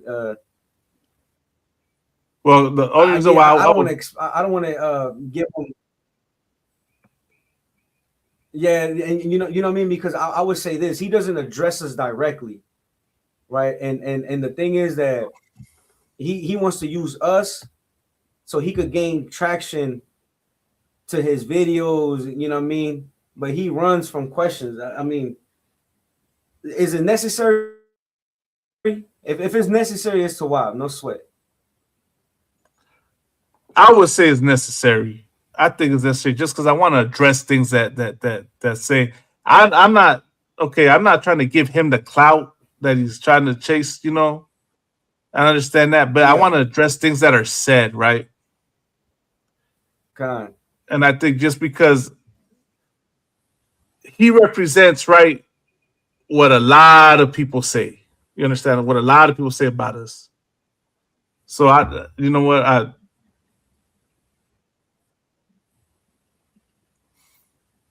So that's the I'm debating that now, Sir Salaki. I don't know if we should play him. Now that you think about it. Yeah, I don't want them give him the no clout, because he's not coming to us and asking. He's making assumptions. I think we could just address it like that. No sweat. You know what I mean? So okay, let me say this right. So we get for the people, the audience that doesn't know, right? So of course these brothers wore these garments out there to our Passover, which is our Passover event. And because you see them in, you know, danza outfits, right? Especially, you know, the people that claim to represent the indigenous community thought that we were at a danza circle, right? And thought that we were infiltrating it. Let me say this, man. We would never go to a danza circle to infiltrate anything. You understand? One thing about us, right, that we've been taught in the schools, that we do everything in decency and in order. We don't just show up somewhere, you know, where we don't know what's going on. You understand? We if we're there, it's because we spoke to somebody and we, you know, we got the approval to be there. You understand? We don't just show up. We're not gonna show up to your danza circle. We're not gonna show up to your powwow and set up and hold camp. You understand? And have our camp speaking right there. You understand? Because we know that's counterproductive. But you know, people will see If I this. could, Malak, Go ahead. we're gonna show up to support. Right. You understand? Show We're gonna show up brotherhood. to support, show brotherhood. You understand? We're not gonna show up to, you know, we're not like fake Israelites that show up and you know with these unity assemblies and you know try to condemn you. You know that's Right. not what we're gonna do. If we show up, we're gonna show up to support first and foremost. We know Right. that at these events, sometimes they have stands, and we go out there to show support and to let people know that, look, we are the bridge. We're letting you know that we are one people. Now, we're not gonna push it on you. You don't want to hear it, no sweat. We're not gonna come and be like, hey, did you know? Now, if you ask us, we're gonna let you know. But if not, we're not gonna be out there just, you know, pushing what we believe on you. If you ask us, you know, we might come at you with a question. You understand? And that's it. We're not going to be out there trying to convert you. That's not what we do. We don't ask nobody to join this. The Lord already has chosen who He wants in the ISUPK, the home of the truth. Right. You understand? Go ahead, Malagma. Now that's one thing I do want to address here, you know, and it's crazy every time. Like I always hear these arguments, right? Like y'all forcing your beliefs on us, y'all forcing your, you know, y'all trying to indoctrinate us. No, we not, man. Right. You understand? We don't try to force our beliefs on nobody. We don't indoctrinate nobody. You understand? If you don't understand what we're saying, we're not gonna keep understanding it. As a matter of fact, let me pull that precept. What is it? Is it? It's after the second or third conversation. Yeah, and when you're getting that, carnal, that's why we're not affiliated with no other Israelite group, because we see what they do. They go out there and they try to force something on somebody who the Lord has not chosen, and then they just bring contention with amongst raza. That's not what we do. You know what I mean? Not everybody's built for this. We're not going to try to force you, you know, to join us if you're not built for this. You understand? Go ahead,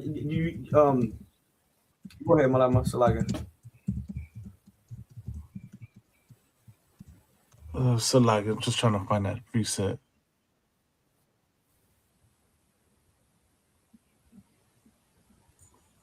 Dang it. Paraphrase it again. I know it goes. It's something along the lines after the third or second conversation. What is it? After the second or third conversation, if they still not believe or will still not hear thee, let them. I think it's let them depart or something like that.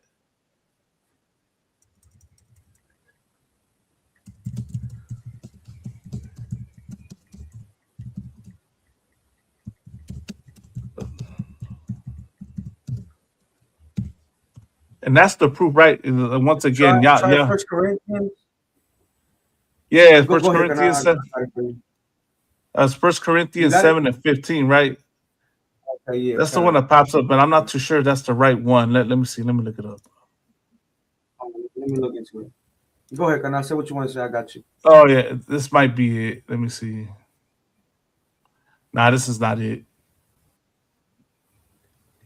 Mm-hmm.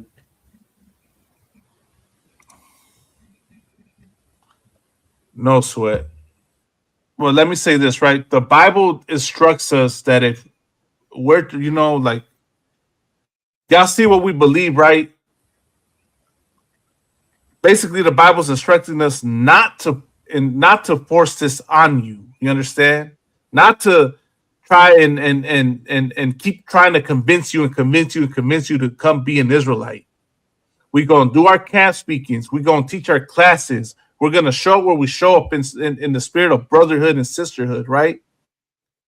But none of that is for us to be the equivalent of conquistadors and be the equivalent of the what would they call the Puritans and all those evil Christians and the evil they did, right? And do that into the indigenous community, to do that unto any of our people, unto the so-called Blacks, Hispanics, and Native Americans, right?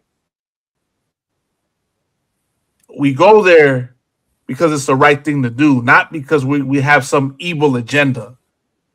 But of course, I understand why y'all think that. I understand why you think that you demonize us. It's biblical. You understand? It's in the Bible, in that same Bible that you think is such an evil book. Y'all think the Bible comes from the white man. I got a question for y'all out there. All you pan-indigenous, all you pro-indigenas, let me say this. Show me where in the Bible it's the white man's book. Show me the proof that the white man wrote the Bible. You're going to go to King James and say King James was white and all this and that? Let me tell you something. King James did not write the Bible. You understand?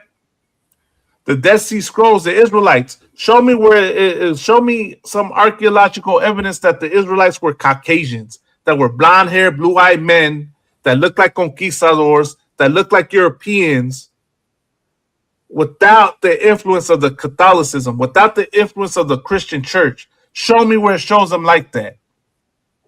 Show me a verse or a scripture in the Bible that was telling Israelites to go to indigenous people and to torture them, to do the evil unto them.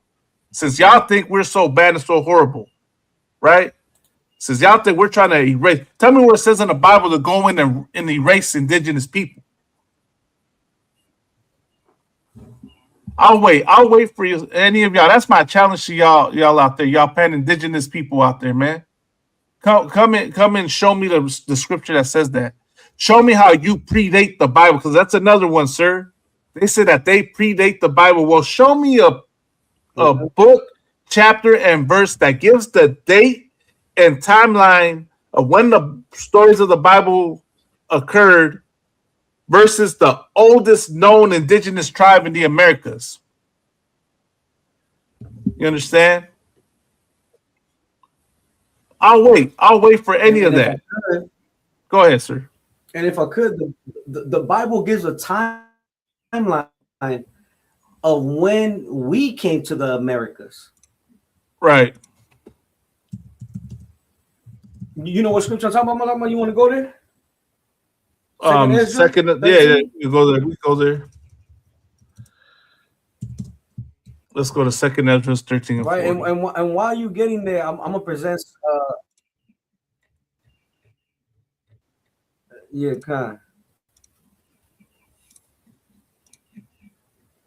The Bible is our. The Bible contains our records, our history. You understand? And that's one thing that the oppressor used to find us in the Americas. We have the proof. Right. When did natives and indigenous get to America? Right. Because this is the thing. If they're going to say that it predates the Bible, this is one thing Moctezuma said. Moctezuma said that we come from the East.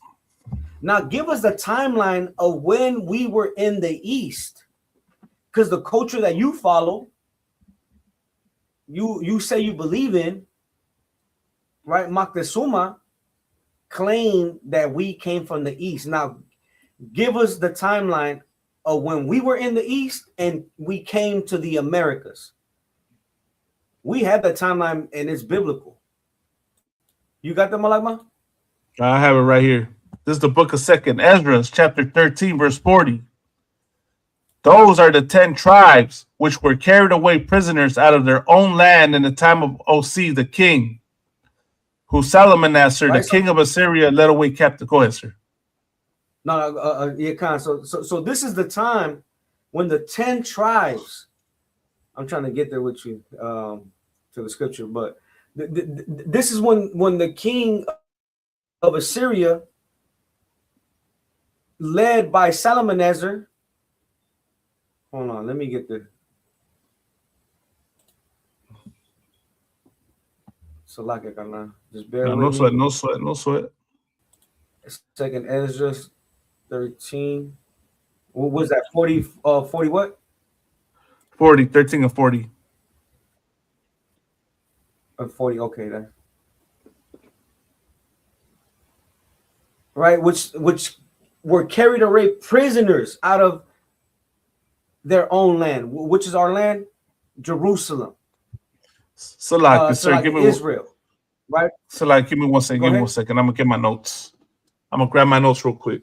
Khan, no sweat. I'm gonna just break this down.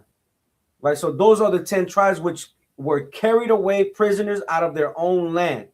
Right. Now there was a split in the kingdom. You had the northern kingdom, you had the southern kingdom. Now this is the 10 tribes are the northern kingdom, and we were carried away prisoners out of our own land. You understand? In the time of Hosea the king, whom Salmanassar the king of Assyria led away captive, and he carried away over the waters. And so came they into another land. Now the Bible is going to tell us what's the name of this land. You understand? I'm going to read 41. But they took this counsel among themselves that they would leave the multitude of the heathen and go further into a further country where never mankind dwelt.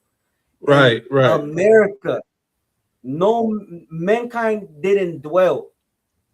Right now, you have stories of how King Solomon would send out, his ships, and it was a span of what was it, a year and a half, I believe. Right. Right. Verse 42, that they might there keep their statues, which they never kept in their own land, because they understood that they went into captivity because they disobeyed the Most High. So now they want to go back to their heritage, their statues, because they never kept their statues in their own land. Verse 43, and they enter into Euphrates by the narrow place of the rivers. For the Most High then showed signs for them, and held still the flood till they were passed over. Right. And the Most High was with the 10 tribes when they came from the east into the country where never mankind dwelt. Right. He showed us the signs of how to come into the country of where never mankind dwelt. You understand? Right. Verse 45, for there that country was a great way to go, namely for a year and a half. Again, when you read into the records of Solomon, how he sent out his ships for resources, it tells you the same thing. And the same region is called Assyria. Now, this right here is important, because this Assyria identifies the country where never mankind dwelt. Now, let me show you something, if I could. Go ahead, sir.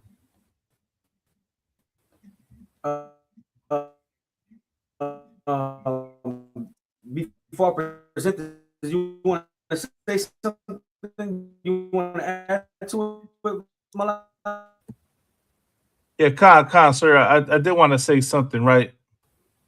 We're showing you the scriptures in the Bible, right? Salakia, there you go. It's Can you hear me kind now? of lagging, Salakia. No problem. This pendejo try to... Did you say something, Salakia? Yeah, nah, so like, sir, I was gonna say real quick, right? This pendejo, right, that was making, was trying to trip out on the brothers, right? Said that our beliefs come from the Church of Jesus, comes from the Mormons, right? From the Latter-day Saint Church. You're a pendejo for saying that because our beliefs don't come from the Church of Jesus Christ of Latter-day Saints. Our beliefs do not come from the Mormons.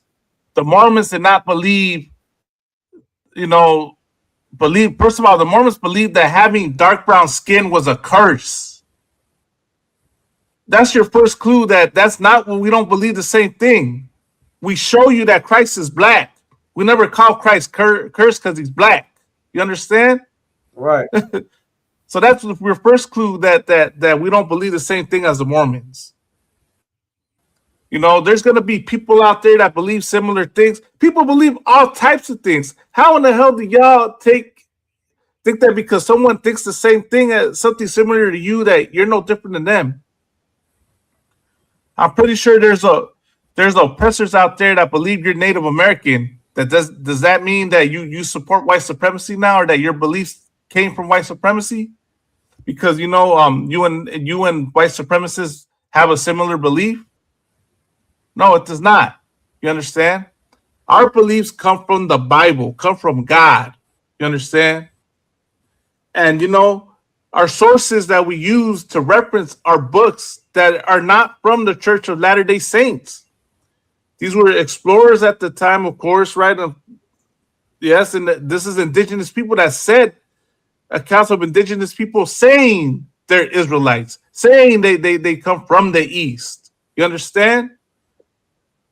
We didn't make none of this up. And that's another narrative that people like pushing, sir. For some odd reason, which it's not an odd reason, right? The white man's the devil. We know we got psyops operations out there that want to push the narrative that we just made this up.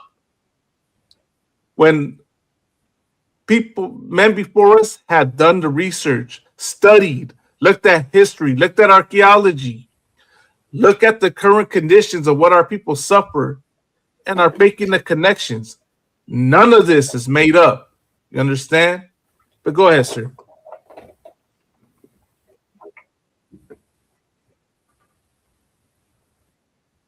Yeah, carnal. And this is another thing that not only that he stated that our beliefs come from the Latter-day Saints or what have you, but he put a date on it. He said 1880. He said our beliefs come from 1880. Now I'm gonna show you that our beliefs are.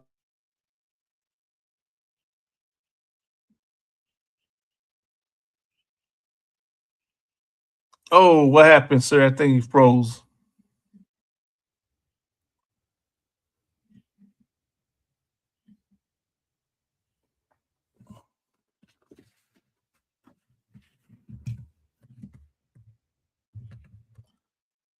Damn.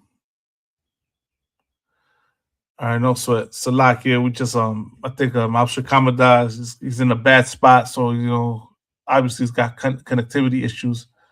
Okay, is he right there?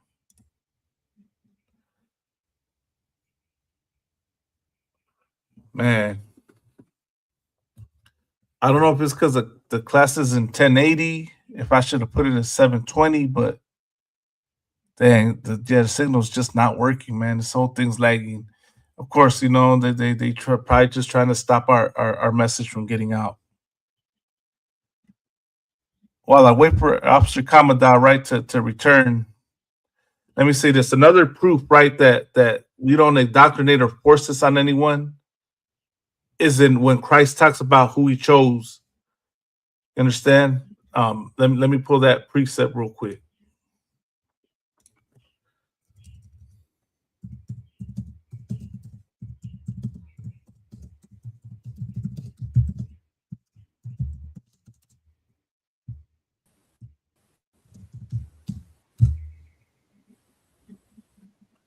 Can you hear me, carnal?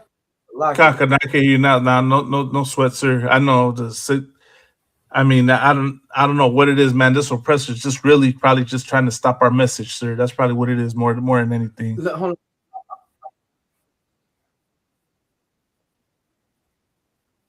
Yeah, you know what I'm gonna do? I'm gonna send you this, and if you could present it for me, Baba Kasha. Hold on. Come. I was also gonna say, sir, because we're probably almost at the top of the hour. Go ahead. We should do an episode on showing how we are Israelites. Yeah, we could do that.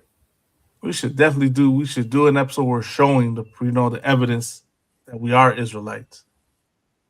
And all you indígenas listening, y'all welcome to tune in and bring your challenges and bring the smoke, you know.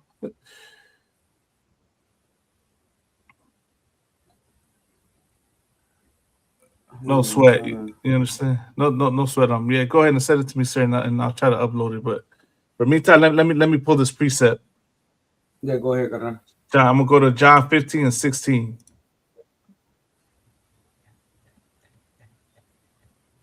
Right.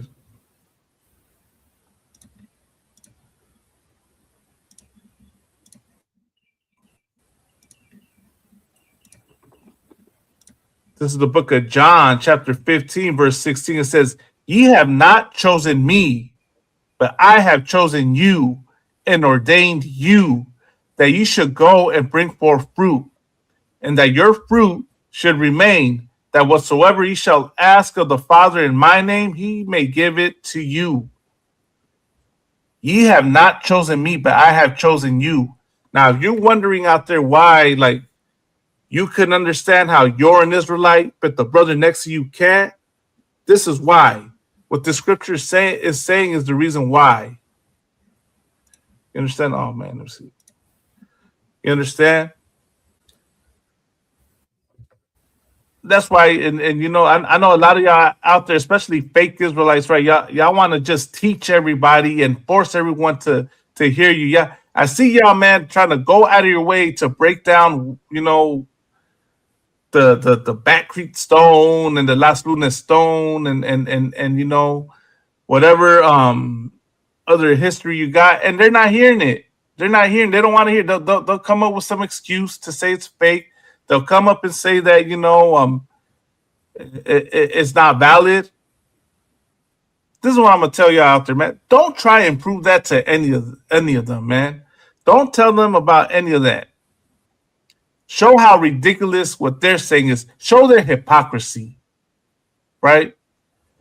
Y'all think y'all onto something here. Let me show you some hypocrisy real quick, right?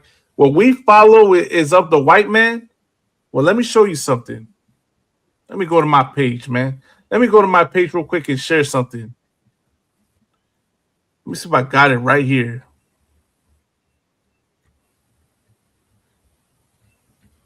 Right. Oh, here it goes. Let me share this real quick, sir. So this cat was saying that the danza azteca, right? Like why were there danzantes, and what do you say, sir? That if you're not indigenous but you're invited into the circle and you partake in the medicine, you're now indigenous, right? Let me tell you why he thinks that and believes that. Look at he said you're native, even though if you don't have native blood. So even though you don't have native blood, you're still you're you know you're part you're now you're an honorary indigenous, right? That's what he said. Yeah, he said. Look at this, right? He said you're native. This is why he thinks that. Danza Azteca, and this is what the thing says. Danza Azteca, particularly the conchero tradition, is a syncretic art form emerging from the Spanish colonial era in Mexico, blending indigenous spiritual resistance with Catholic influence. The Spanish forced religious conversion, leading to a blending of Catholic rituals with native practices. such as adapting lute-like instruments, conchas, and incorporating Christian cross imagery to align with the 4 cardinal points, as noted in the Mexiclor analysis of Danza Azteca. And then key Spanish influences and syncretism.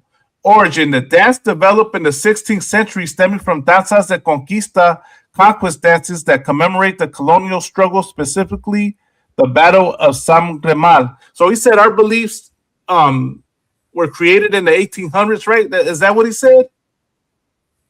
Yeah, well, their beliefs, 1880. right? Their beliefs were started in the 16th century. If we're gonna play that game, right? Your beliefs were started in the 16th century. Instruments, right? Traditional indigenous drums were often replaced by or accompanied by the concha, a string instrument made by armadillo shells derived from Spanish lute traditions. Ritual structure. The velación vigil is a private prayer-focused ceremony often conducted by candlelight in front of Christian altars. And Salakia, there's more to that, but you're seeing that this emerged in the 1600s, and it was mixed with Christianity, mixed with Catholicism. Tell me when the Chichimecas, tell me when the Otomi, the Purepecha, the Yaqui, and all these indigenous tribes of Mexico were traditionally doing Catholic and Christian practices in whatever they were doing. You understand? Here's another thing that a lot of you danzantes and all of you out there want to do is y'all will try to push pan-indigenism, where you're trying to mix all the indigenous cultures into one indigenous identity. And that actually is controversial because a lot of indigenous people are saying that in itself is indigenous erasure. And you think I'm making that up? I'm going to look that up right now. Sir. Meantime, you want to, talk about what I could just finish on what I was going to say, right? Just going back to Second Ezra, the 13th chapter, on how, we came into the Americas, and I'm going to prove it, right? Because, they say that we came into our belief in 1880, right? But our belief, which, is our identity, is biblical. And the Most High prophesied, where we would be. This is Ezra. And one thing is, I sent it to you, Malak. If you could pull it up, I text it to you. Did you get the text? Yeah, I got it. Give me 1 second. Yeah, if you could present this, man. This is from the Jewish Encyclopedia, because the oppressor knows our records and he knows who are the true people of the Bible. And he used our records to locate us. And we're going to prove it. This is before 1880. This is like 400 years prior to 1880. All right, we're talking about 1492. Well, I would say prior because, Cristobal Colon, he was already studying us, right? So this is the Jewish Encyclopedia, Volume 2.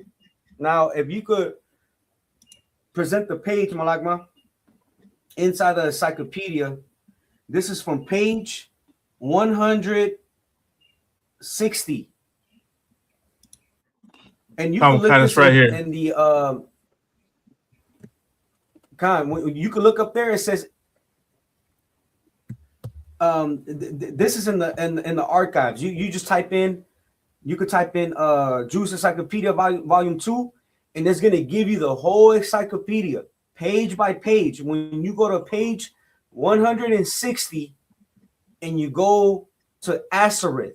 Now, can you read that, Malakma? Asareth, which the Bible described Asareth as the country where never mankind dwelt. Go ahead, Malakma. Asareth, the name of a land beyond the great river, far away from the habitation of man. in which the 10 tribes of Israel will dwell, observing the laws of Moses until the time of the restoration, according to 2nd Ezra. What is it? 13 and 43, 45. So because that's where it mentioned Ashereth, right? But it was from 40 to 45 is what explaining there. Go ahead. Come on. To 2nd Ezra 13 and 45, Columbus identified America with this land. Columbus what? Identified America with this land. Columbus identified America with this land. What land? Ashereth, whenever mankind dwelt. Right. The oppressor knew the identity of the people and the Americas. We're talking about from, what is it? Canada, all the way down to Central America, all the way to the Americas, Mexico, Central America, South America, and the islands, the West Islands, the Caribbean, and all that. Columbus knew, and the oppressors, they knew the identity of the people that were in this land. You understand? So our belief does not come from 1880. Our belief comes from our own records. And Columbus himself studied our records. You understand? Now, if what is it? The Latter-day Saints. What's it called? Like Right. church? Yeah. The Church of Jesus Christ of Latter-day Saints, the Mormons. Yeah. Now they claim that we get our identity and our beliefs from the oppressor.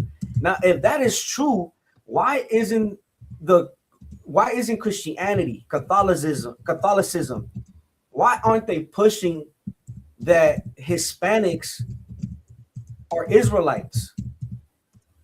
Why aren't they pushing that blacks are Israelites? If that's true, if we get our identity from the oppressor, why don't we hear it from the source that they claim Right. we get it from? Right. It doesn't make sense. Right. Why isn't the whole world saying that Hispanics are Israelites? That's not what the whole world says. The whole world says that we are illegals. Right.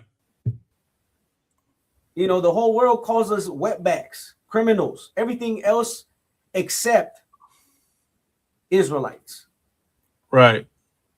You understand? But the Bible said this: if you remember yourself in the land of your captivity, and that's one thing that we're doing. We are remembering ourselves in the land of our captivity. America is the land of our captivity. When I mean America, I mean the whole region. Right. Mexico, Central and South, and the Caribbean. Right. Is the land of our captivity. And we are starting to remember who we are. Now, I'm going to say this, that these brothers who have an issue with us because they don't want to understand what we stand for, these are the same brothers who traded, who became traitors to their own people in the times of the Mexica, right? You have brothers of different tribes who betray them, and they join to the oppressor to go against their own brothers because they don't want to pay tribute. These are the same brothers that became traitors to their own people. Right. You understand? Go ahead, Carnal. I yield. So, like, sorry, I wanted to share this real quick, right? And once again, what I'm showing is their hypocrisy, right? And that's what I'm telling all y'all. What I'm gonna tell all y'all out there, right? Don't battle these cats to try and prove you're an Israelite to them. Battle them to show their hypocrisy. Battle them to show them that how they are wrong for the way they come at you. You understand? And let me show y'all something. A lot of these cats out there are pan-indigenous, right? Claim to be all about pan-indigenism, right? And I'm gonna tell you another example, right? That brother tried to mock the brother for being having Apache and I forgot what other tribe he said, right? Having ties to both those tribes. Meanwhile, this cat is Purepecha Otomi. How are you gonna speak on the Apache when you're not even when you're Purepecha? You know why you think you can speak for the Apache? You being Purepecha because you subscribe to pan-indigenism. That's what you subscribe to. And let me show you something about that. Pan-indigenism or pan-Indianism. It's like it's not on the screen. Let me add it. Salak. I'm not sure if you're aware of that. Oh, Salak, I got it. Yeah, you got it. Come on.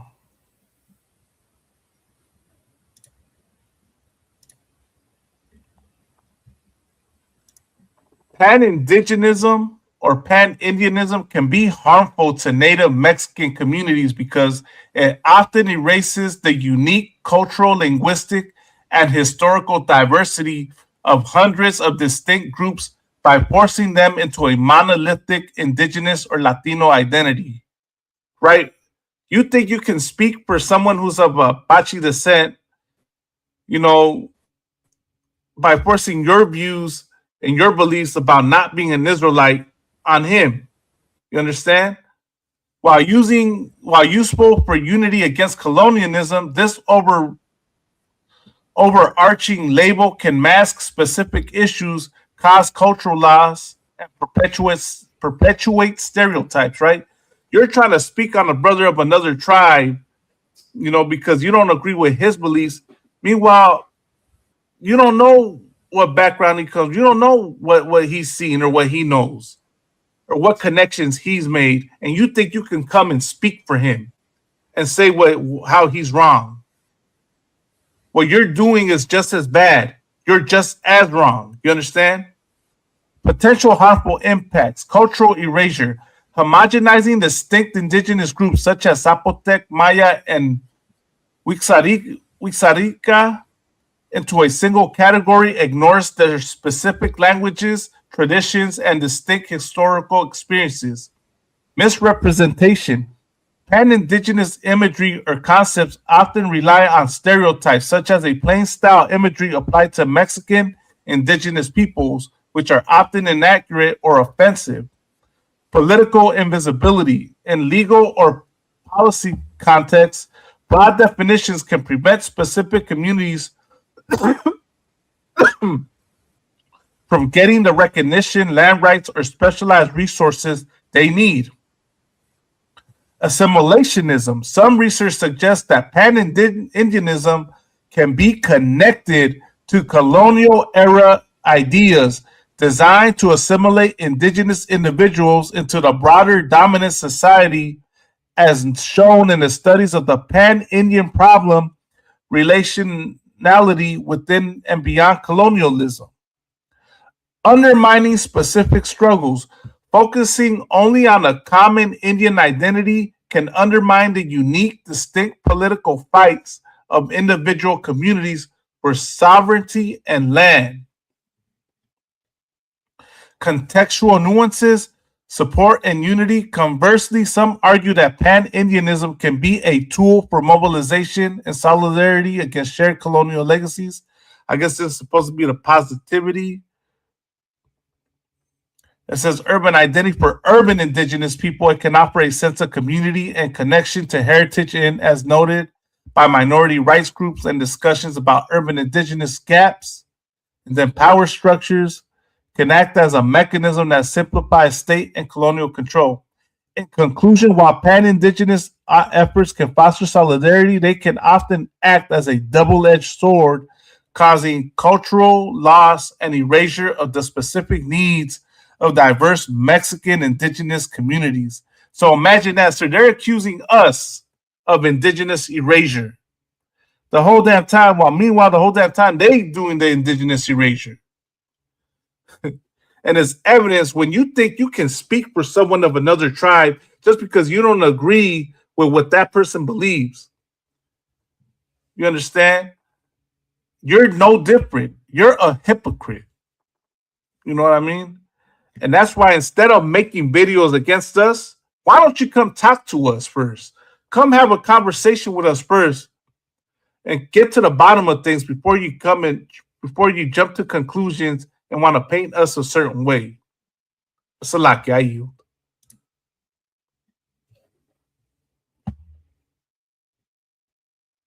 Oh, did Officer Kamada freeze?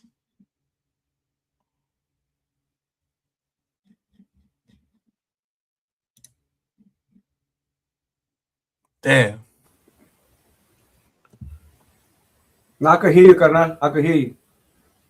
Kawakan, I think you're just freezing on your end. But yeah, sir. So that's some example, Yeah, you know, I think like that's what it is. examples on the hypocrisy right there, sir. Yeah, Karnal, that's heavy right there. You understand that somebody, you know, he feels like he's the authorization of a circle. You know what I mean? Meanwhile, he probably just put that garment on recently. You know, Right. And that's the thing, like that brother is just prideful. He doesn't want to understand brothers' experiences and backgrounds. You understand? Right. He believes that what he got going on is the truth. Right. And that's one thing. You know, the Bible says you have a zeal, but not according to God.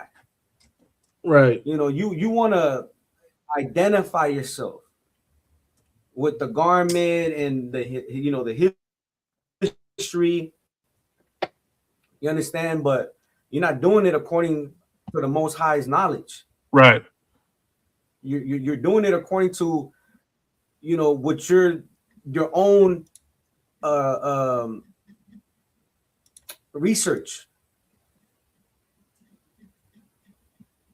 Right. That's the issue.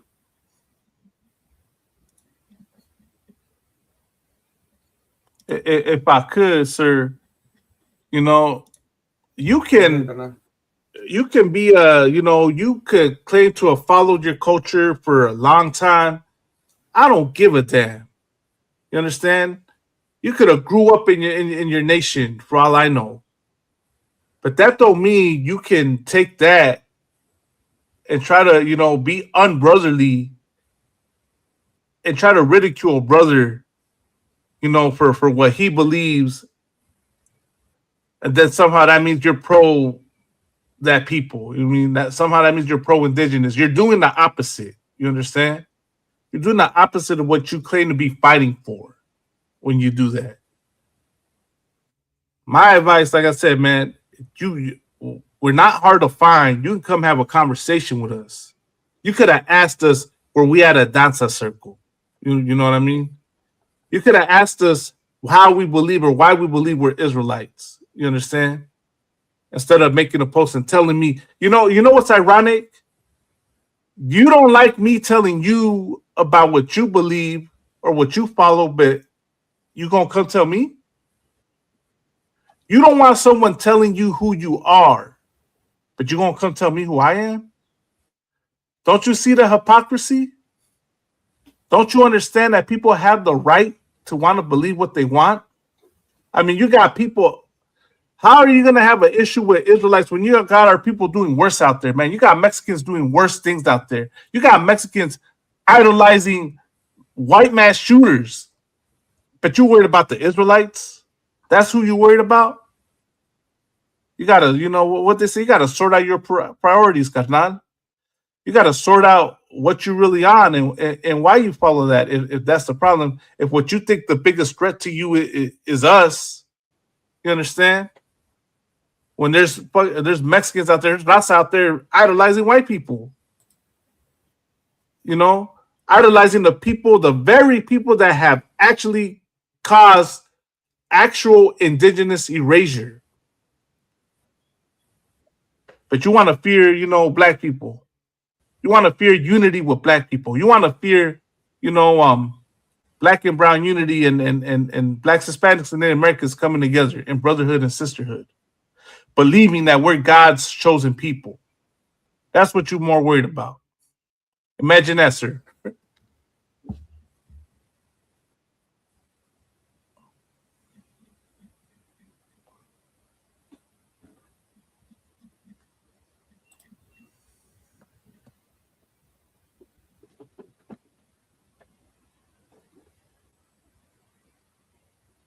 So like, you there, sir? Oh, Yeah, man. kind. Okay. I don't know. I think it was just a lag. Yeah, it's a lag. I think it was a lag in there. So like, yeah. No sweat. But still, like that was it, sir. For today, I think definitely we should drop a whole episode. We could do a whole episode talking about history and all that, and breaking that down. You know, showing the stories and the history and whatnot. And if y'all think that you know something and you got the proof to debunk it, by all means, do what you got to do, man. Present the evidence. Present thy cause. You understand? Yeah, because that's one thing that he did. He said a lot, but he didn't give us no sources. Like he was just like, oh, this and that. Like, where you get that information from? Like, show us. Like, let's dialogue. Let's do it without contention. Let's just try to understand. You understand? Don't just make assumptions.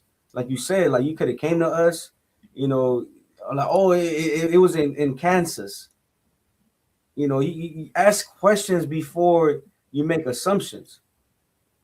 You look like an idiot doing all like, that, man. Don't yeah, I was gonna say, like, don't be out there looking like a damn idiot, man. Yeah. You understand? But no sweat, man. We just understand that the way you speak is no different than how the oppressor speaks.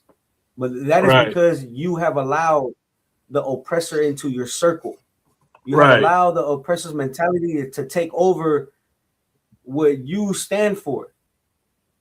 You understand? To like, yeah, kind of Salakia. It's already we over the time. Oh God, we over the time. No sweat. But you understand, but you get what we're saying. Don't follow the oppressor. Don't try to be like them. As you see the whole point, that's the bigger point. You understand? Learn not the way of the heathen. Do not do the lust of your father, the devil. You understand? Your demise only follows, man. But with that, I know we're at the top of the hour, sir. Was there anything else you want to say, or you Nah, okay. So like I just want to clarify. You know what I mean? Go Like, ahead. don't be the oppressor. And when I say you sound like the oppressor, it's like you trying to tell us who we are. Right. You understand? That's what the oppressor tries to do. He tries to give us our identity. You understand? When our identity is biblical, you can't give us our identity. Only the Most High, can give us our identity, and we have the records that bear who we are.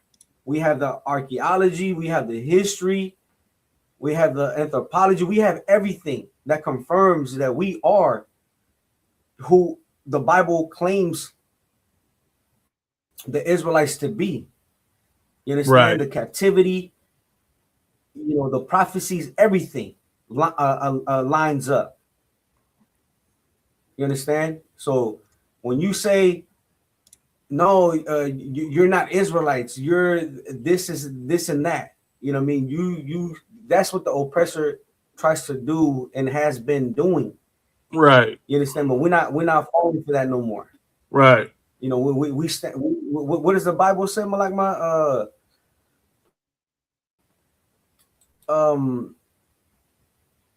Isaiah. So like, let me get that real quick. Where it says the world. If the world hates without you, end. No, the world without end. For Israel's a world without end. Israel is the world without end. But and then it follows with we should no longer be ashamed. Oh, you should neither be ashamed nor confounded world without end. There you go. It's 45 and is Yeah, it let me pull 45? it. Salaki. I'll find it right now, sir. Just paraphrasing, right? Right. You should not be ashamed or confounded world without end. You know, we're no longer going to be confounded by the lies. So Isaiah 45 and Because 17. we stand on the truth.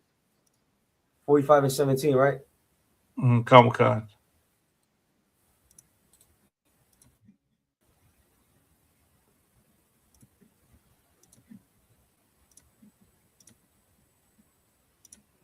But Israel shall be saved in the Lord with an everlasting salvation. Ye shall not be ashamed nor confounded, world without end. Right. And the point is that we should not, we are the everlasting world. Right. You understand? And we're no longer ashamed or confounded. Right, because we know our identity. We know who we are. You understand? And we stand bold against anybody who wants to say otherwise. Right. We can prove you wrong. Right. And we give anybody the chance to come out, to step out, right? To step out of your comfort zone and dialogue. You know, this is not about debating. You know what I mean? This is about the information, the records, the history.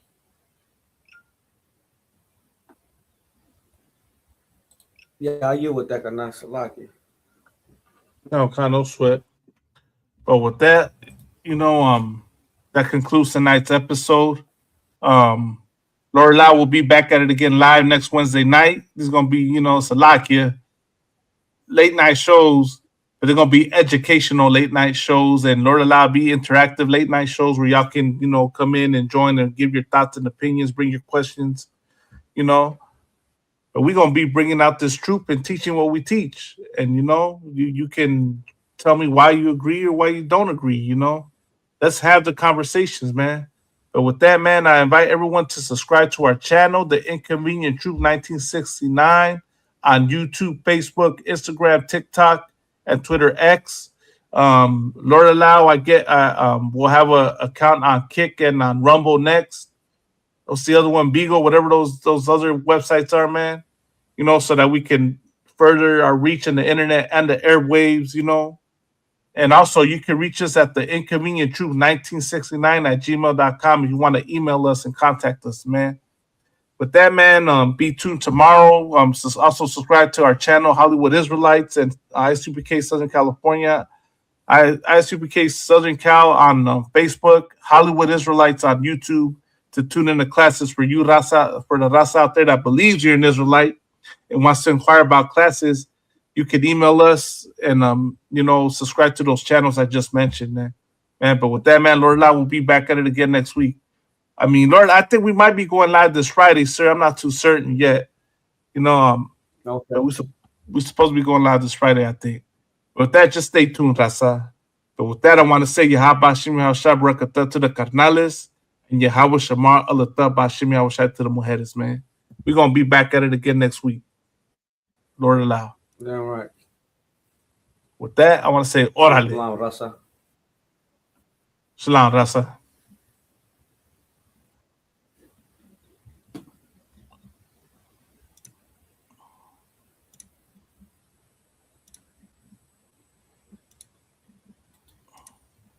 Let's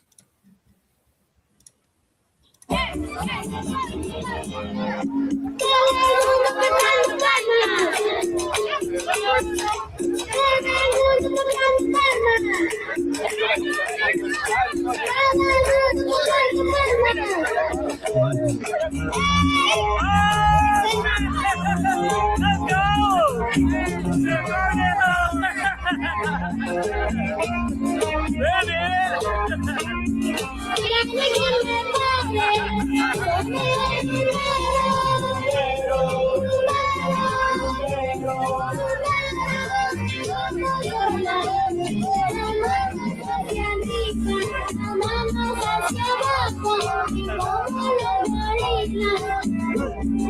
Let's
go!